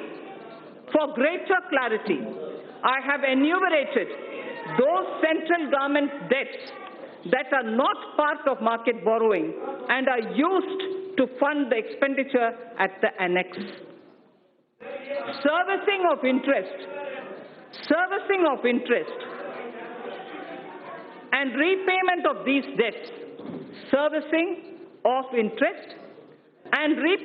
these debts, as hitherto done, are done out of Consolidated Fund of India. So now I come to some numbers. Revised estimates of expenditure for the financial year 2019-20 are at a level of 26.99 lakh crores and the receipts are estimated at 19.32 lakh crores. We have estimated nominal growth of GDP for the year 2020-21 on the basis of trends available at 10%. Accordingly,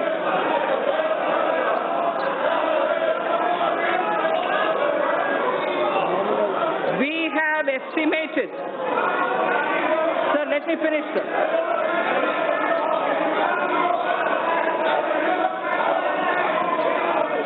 So we have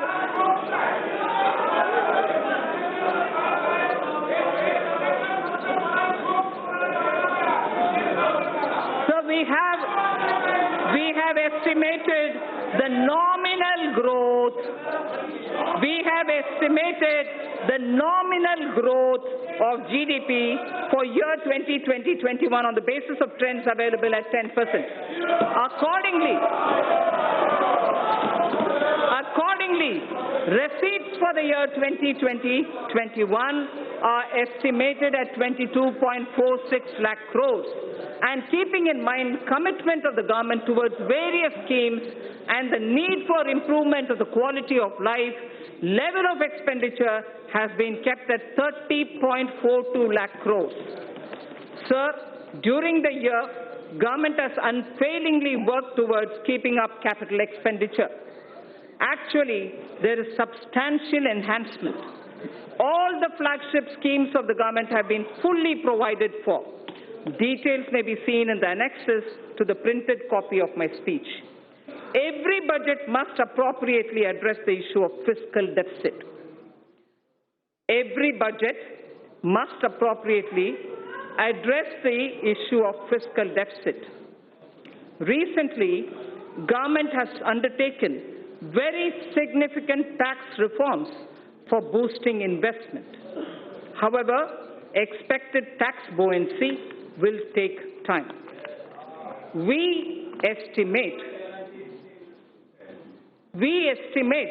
a fiscal deficit of 3.8% in RE 2019-20 and 3.5% for BE 2020-2021.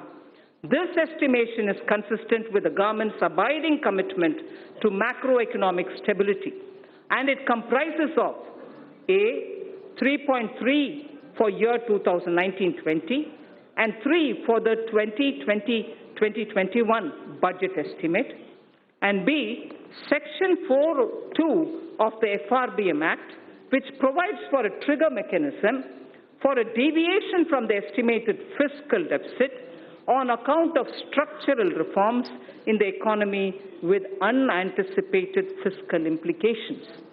Therefore, I have taken a deviation of 0.5% consistent with the Section 4(3) of the FRBM Act, both for RE 2019-20 and BE 2020-21. Accordingly, the return path is being laid before the Parliament as a part of the medium-term fiscal policy cum strategy statement. This fiscal path commits us to the path of fiscal consolidation without compromising the needs of investment out of public funds.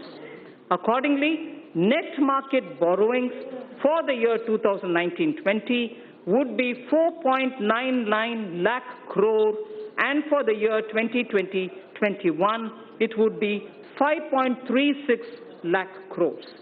A good part, this is very important, sir, a good part of the borrowings of the financial year 2020-21 would go towards capital expenditure of the government that has been scaled up by more than 21%. As I had previously mentioned, another about 22,000 crores have already been allocated for equity to fund certain specified infrastructure finance companies who would leverage it manifold and provide much needed long-term finance for infrastructure sector. That should spur the growth impulses in the economy. So I would now move to part B of my speech.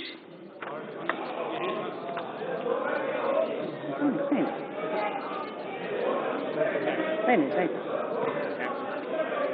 Direct tax. Thanks. No, thanks. Sir, part B of my speech starts with direct tax, sir. Honorable Speaker, sir, our government has spearheaded radical fiscal measures to ensure that Indian economy continues to tread the path of high growth. There are times when countries are competing with each other like never before to become the most attractive destination for doing business.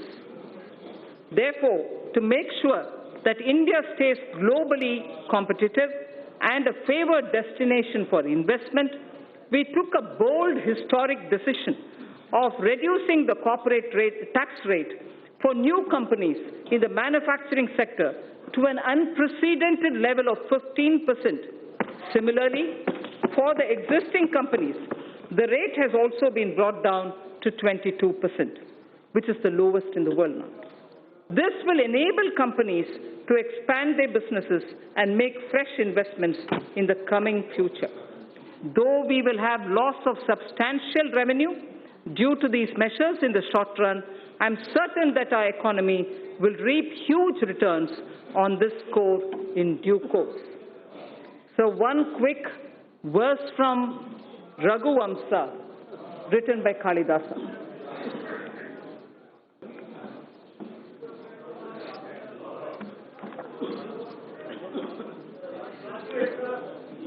Prajanam eva bhutyartham satabhyo balim agrahit. Prajanam eva bhutyartham satabhyo balim agrahit. Sahasra gunam utsrashtam adatte hi rasam ravihi. Surya, the sun, collects vapor from little drops of water. He collects only from little drops of water. So does the king. They give back copiously. They collect these from the people only for their well-being. So the collection of taxes or the vapor from the water drops are only from small trickles, but they all go back to the people manifold. So the purpose of taxation and also the way in which it is done has been voiced even then. And this in Raghuvamsa refers to the Purvaja or the elders belonging to Ikshvaku dynasty, father of Ayodhyapati Rama, Dilipa, grandfather. It refers to Dilipa, the king. So in continuation of the reform measures already taken so far, the tax proposals in this budget will introduce further reforms to stimulate growth, simplify tax structure, bring ease of compliance, and reduce litigation. Personal income tax and simplification of taxation. So in the interim budget of 2019, our government exempted individuals having income up to 5 lakh of rupees from paying any income tax. Presently, an individual pays 20% on income between 5 lakh and 10 lakh and 30% on income between 10 lakh. That's the prevailing matrix. Further, currently the Income Tax Act is riddled with various exemptions and deductions which make compliance by the taxpayer and administration of Income Tax Act by the tax authorities a burdensome process. It is almost impossible for a taxpayer to comply with income tax law without taking the help from professionals. In order to provide significant relief to the individual taxpayers and to simplify the income tax law, I propose to bring a new simplified personal income tax regime wherein income tax rates will be significantly reduced for the individual taxpayers who forego certain deductions and exemptions. Under the new regime, sir, an individual shall be required to pay tax at the reduced rate of 10% for income between 5 lakhs to 7.5 lakhs against the prevailing 20%. So anyone who's earning between 5 to 7.5 lakhs, sir, today pays 20%. We are now reducing it in the new regime, which is devoid of exemptions, to 10% only. So 20% comes down to 10%. Sir, the next example. For income between 7.5 lakhs to 10 lakhs, I earlier said about 5 to 7.5, now I'm saying about 7.5 to 10 lakh.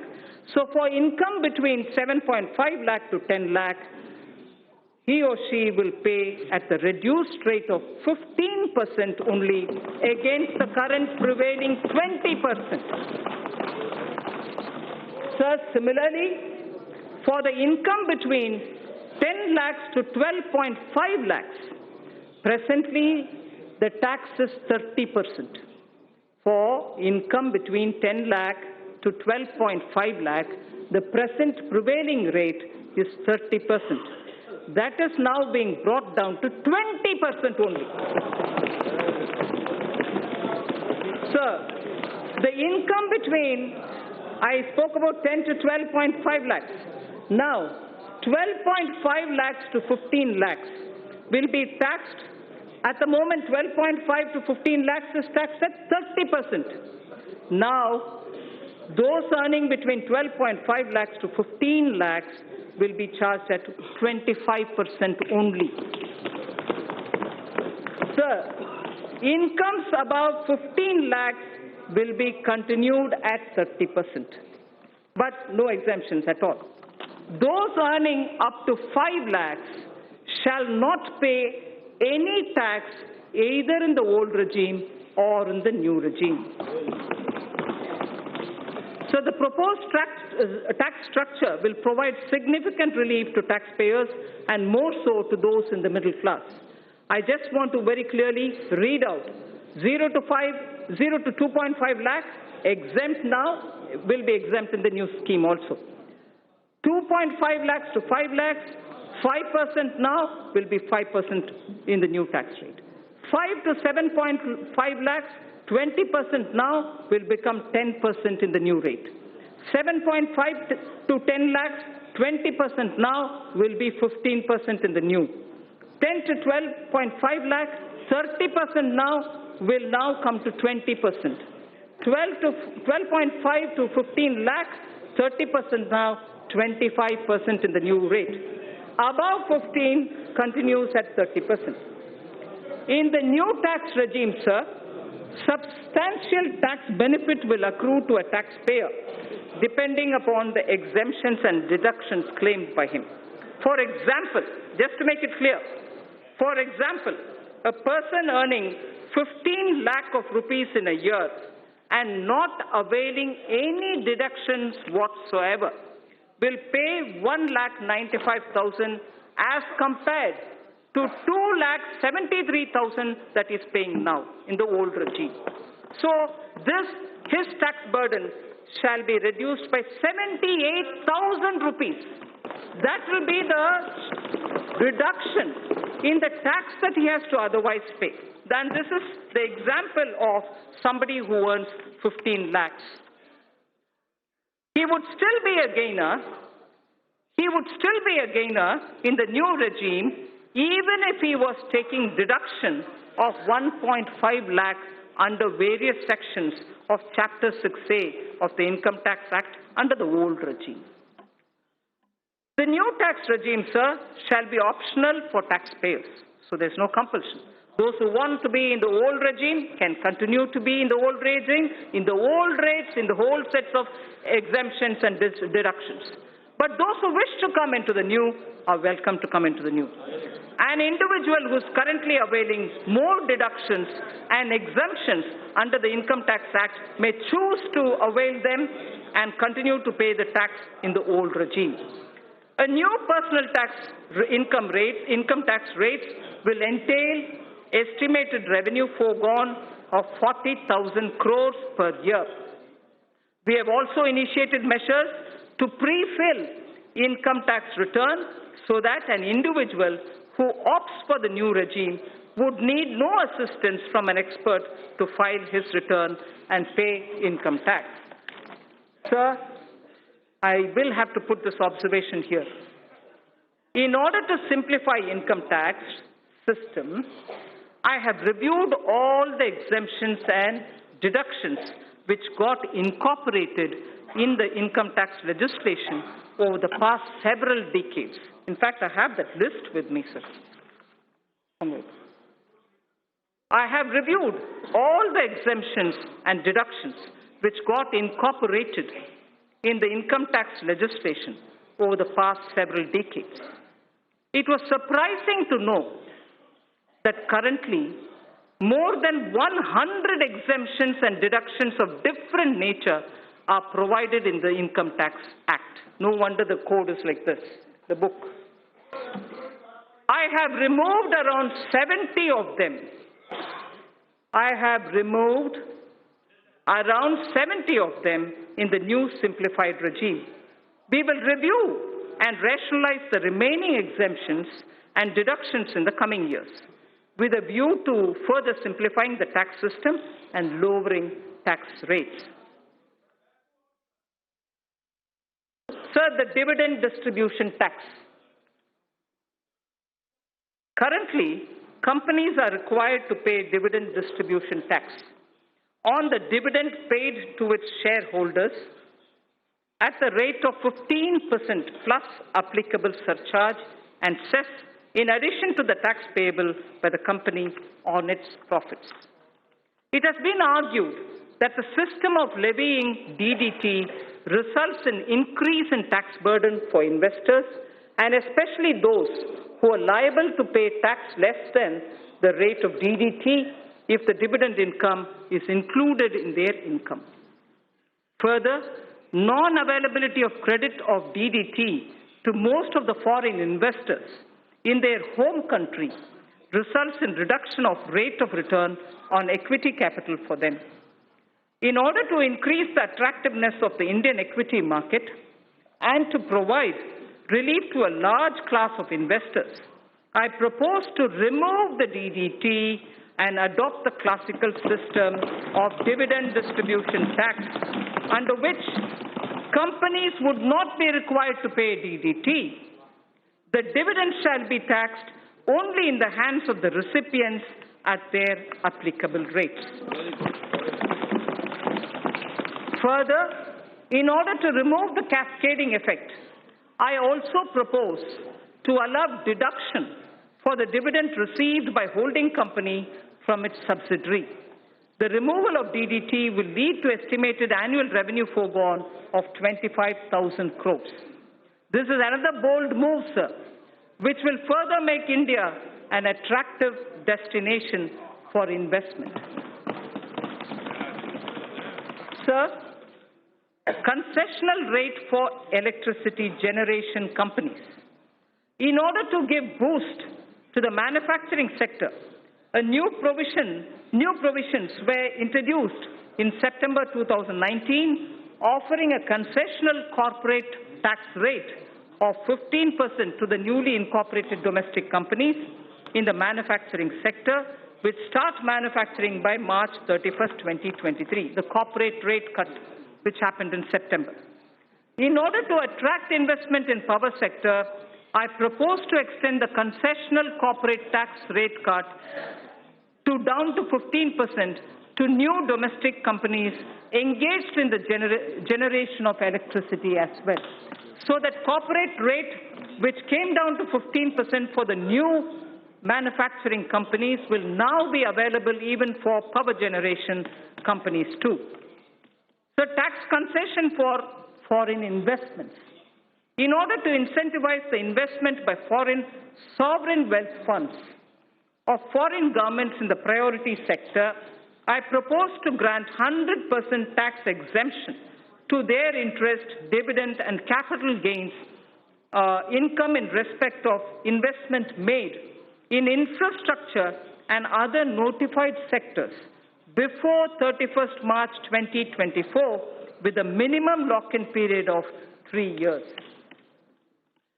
Honorable Speaker, sir, in order to make available foreign funds at lower cost, I propose to extend the period of concessional withholding rate of 5% under Section 194LC for interest payment to non-residents in respect of monies borrowed and bonds issued up to 30th June 2023. I also propose to extend the period up to 30th June 2023 for lower rate of withholding of 5% under Section 194LD for interest payment to foreign portfolio investors and qualified foreign investors in respect of bonds issued by Indian companies and government securities. I further propose to extend the concessional rate of withholding of 5% under Section 194LD to the interest payment made on the municipal bonds.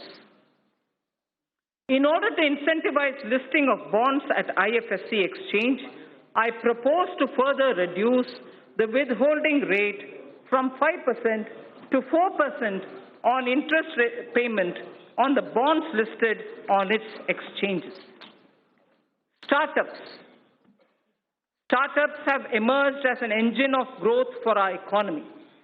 Over the past year, our government has taken several measures to handhold them and support their growth. During their formative years, startups generally use employee stock option plan, the ESOP, to attract and retain highly talented employees. ESOP is a significant component of compensation for these employees. Currently, ESOPs are taxable as perquisites at the time of exercise.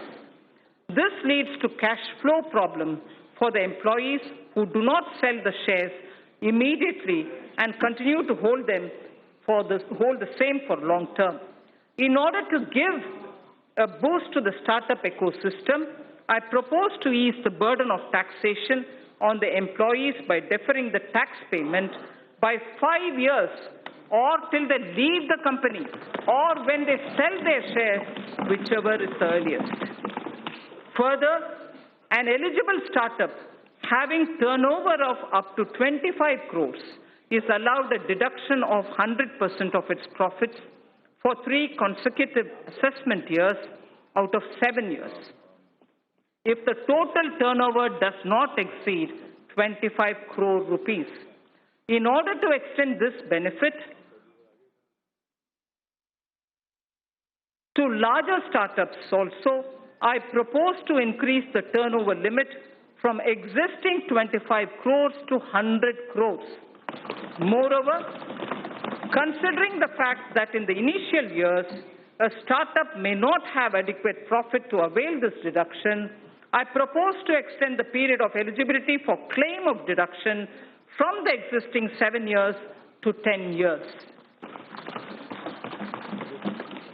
So the corporate rate cut in September has led to a lot of cooperatives who are asking for level playing field. Cooperative societies play an extremely important role in our economy in facilitating access to credit, procurement of inputs, and marketing of products to their members. These cooperatives are currently taxed at the rate of 30% with surcharge and cess. As a major concession, and in order to bring parity between cooperative societies and corporates, I propose to provide an option to the cooperative societies to be taxed at 22% plus 10% surcharge and 4% cess with no exemption or deductions. Further, I also propose to exempt these cooperative societies from alternative minimum tax, the AMT, just like companies under the new tax regime are exempted from minimum and alternative tax, the MAT. MAT for corporate tax, corporates were removed, and similarly now AMT for the cooperatives is also being moved. Medium and small and micro enterprises, the MSMEs, currently businesses having turnover of more than 1 crore rupees are required to get their books of accounts audited by an accountant.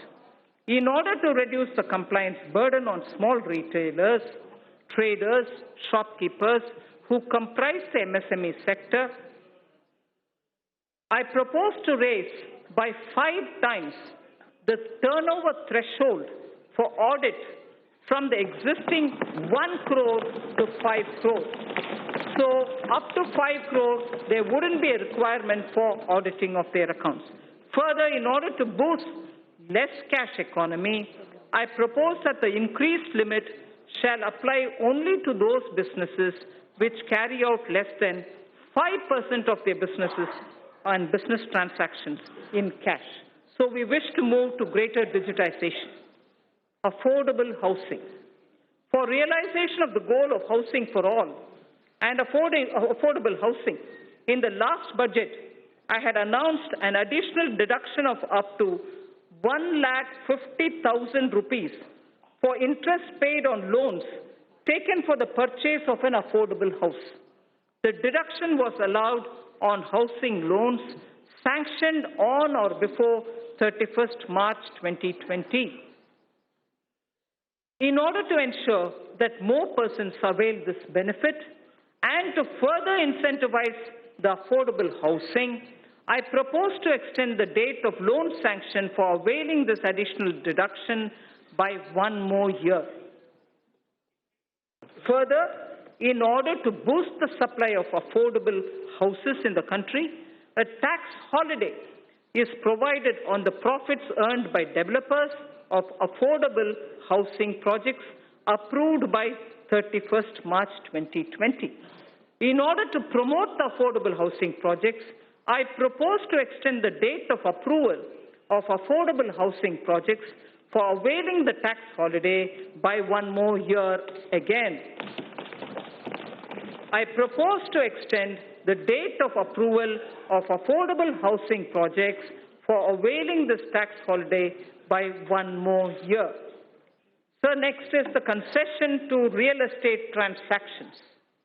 Currently, while taxing income from capital gains, business profits, and other sources in respect of transactions in real estate, if the consideration value is less than the circle rate by more than 5%, the difference is counted as income both in the hands of the purchaser and the seller. In order to minimize hardship in the real estate transaction and provide relief to the sector, I propose to increase the limit from 5% to 10%. Charity institutions.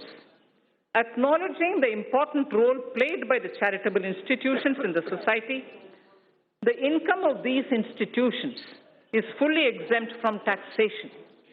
Further, donations made to these institutions are also allowed as deduction in computing taxable income of the donor.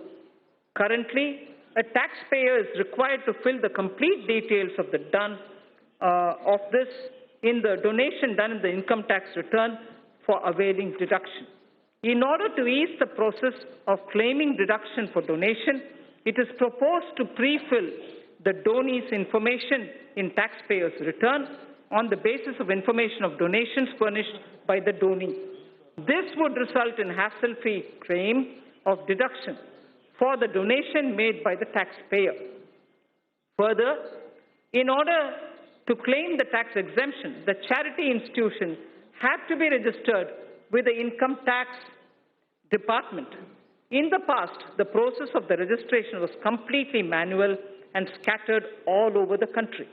In order to simplify the compliance for the new and existing charity institutions, I propose to make the process of registration completely electronic, under which a unique registration number shall be issued to all new and existing charity institutions. To facilitate the registration of the new charity institution, which is yet to start their charitable activities, I propose to allow them provisional registration of 3 years. Faceless appeals. Our government is committed to bringing in transformational changes so that maximum governance is provided with minimum government. In order to impart greater efficiency, transparency, and accountability to the assessment process, a new faceless assessment scheme has already been introduced. Currently, most of the functions of the income tax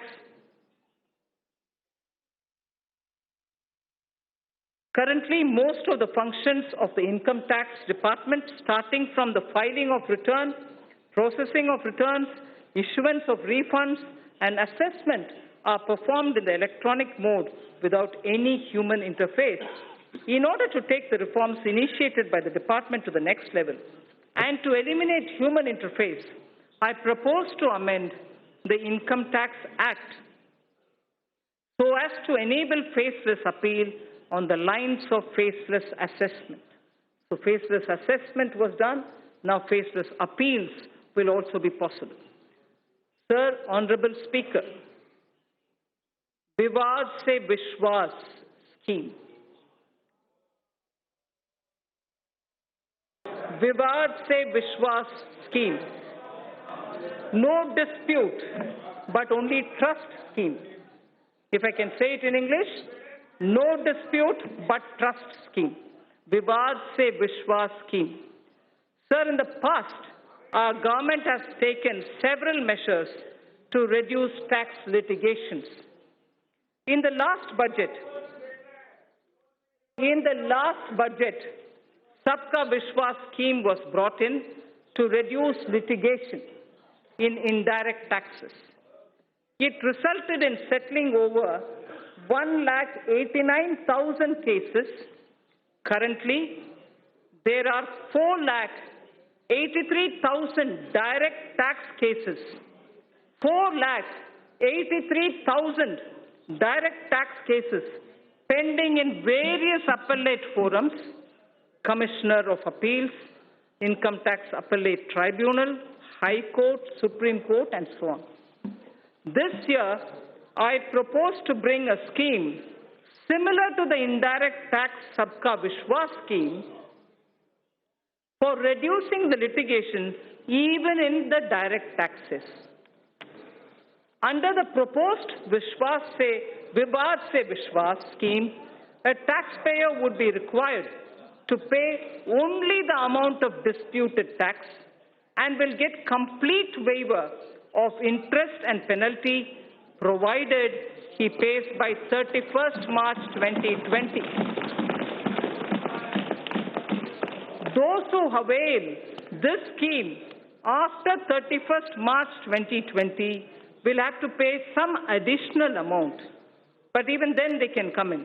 The scheme will remain open till 30th June 2020. So the first thing is 31st March 2020, where you just pay the disputed tax amount, no penalty, no interest.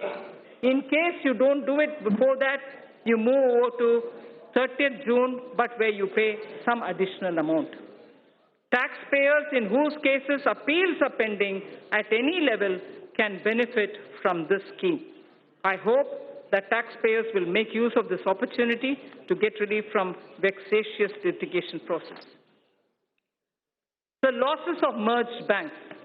As part of consolidation of the financial sector, our government has brought out schemes for merger and amalgamation of public sector banks in order to ensure that amalgamated entities are able to take the benefit of unabsorbed losses and depreciation of the amalgamated entities. I propose to make necessary amendments to the provision of the Income Tax Act.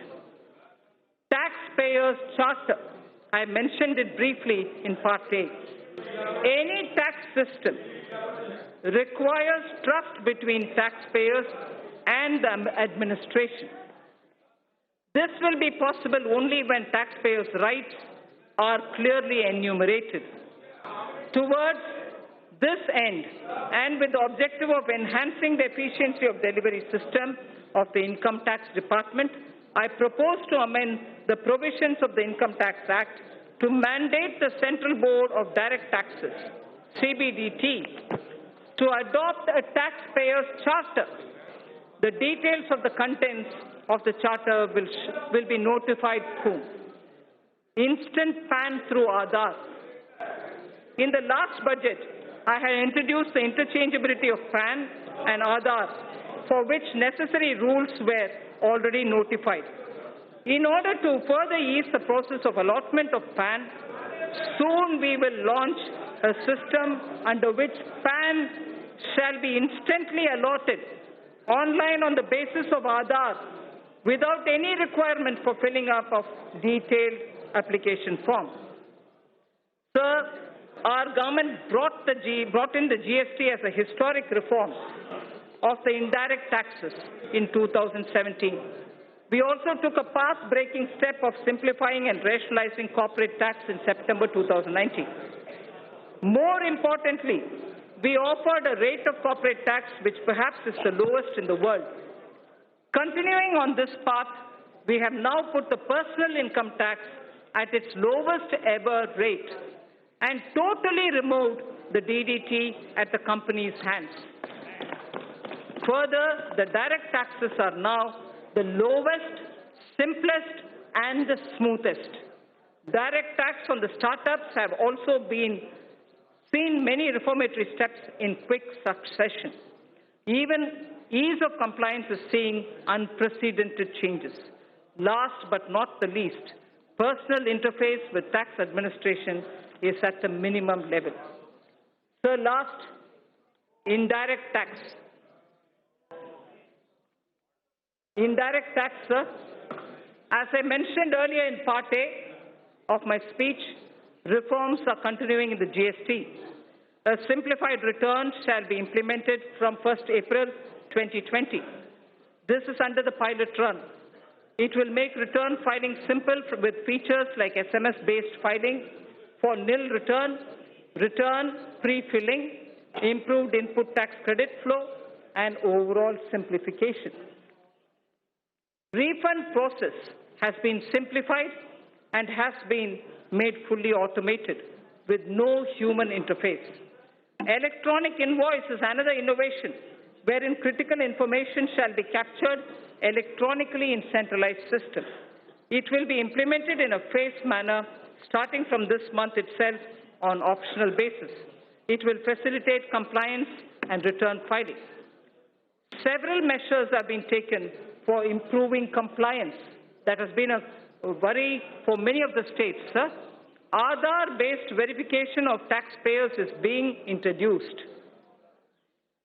This will help in weeding out dummy or non-existent unit. Dynamic QR code is proposed for consumer invoices.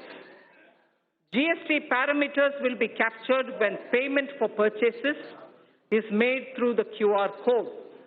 A system of cash reward is envisaged to incentivize customers to seek invoice. Deep data analytics and AI tools are being used for crackdown on GST input tax credit refund, and other frauds, and to identify all those who are trying to game the system. Invoice and input tax credit matching is being done, wherein returns having mismatch more than 10% or above a threshold are identified and pursued. Significant policy level changes have also been made. GST rate structure is also being deliberated upon so as to address issues like inverted duty structure. Customs. A number of measures have been taken for ease of doing business.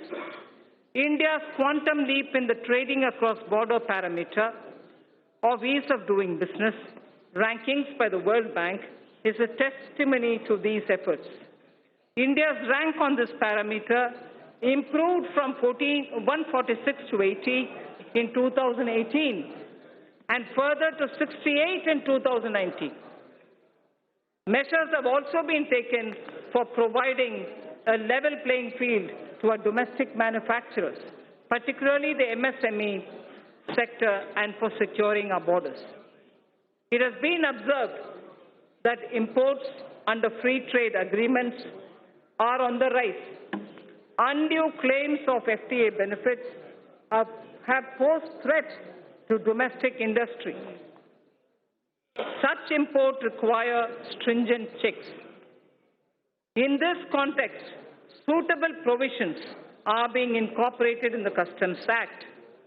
In the coming months, we shall review rules of origin requirements, particularly for certain sensitive items,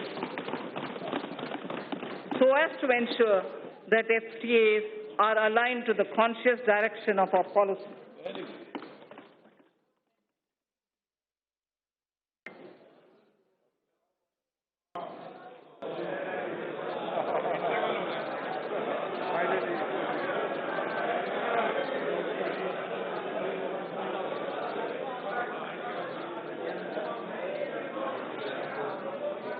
Speaker, sir, we are also strengthening provisions relating to safeguard duties, which are applied when surge in imports causes serious injury to domestic industry.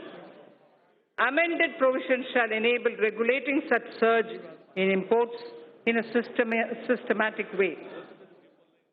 The provisions for checking dumping of goods and imports of subsidized goods are also being strengthened for ensuring level playing field for domestic industry. These changes are in line with international best practices. Exemptions from customs duty have been given in the public interest from time to time. However, a number of these have outlived their utility or have become outdated. On review, certain exemptions are being withdrawn. Remaining customs duty exemptions shall be comprehensively reviewed by September 2020 for taking a view on their relevance. I propose to crowdsource suggestions for such reviews. Suggestions would also be invited in respect of the customs laws and procedures for aligning them with the needs of changing times. Sorry.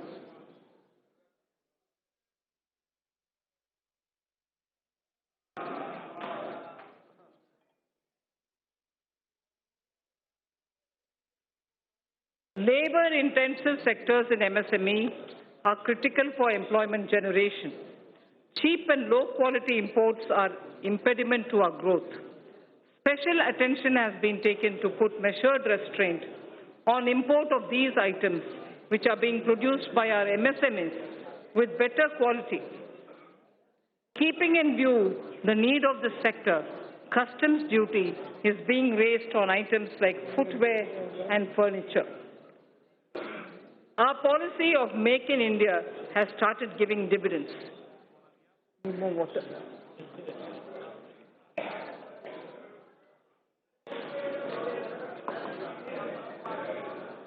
Our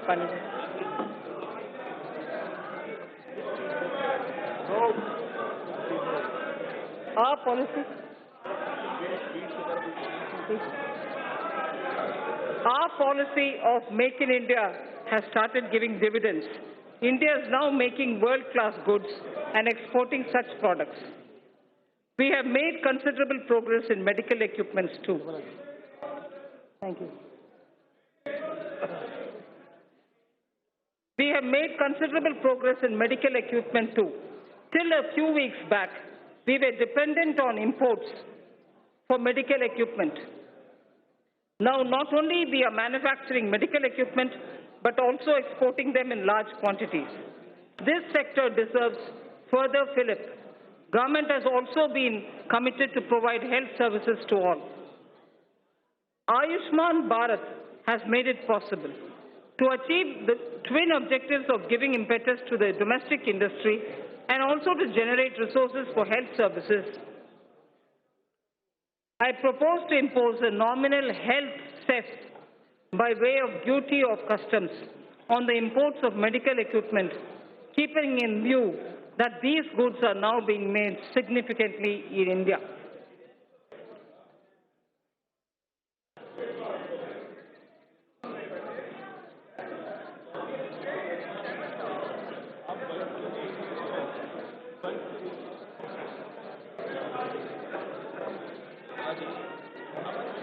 I'm finished.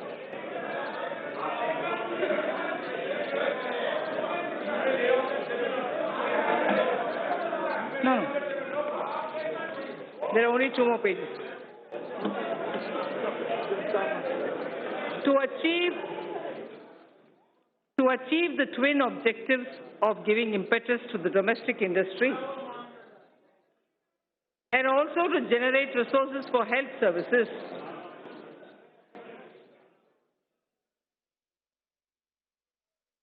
I propose to impose a nominal health cess.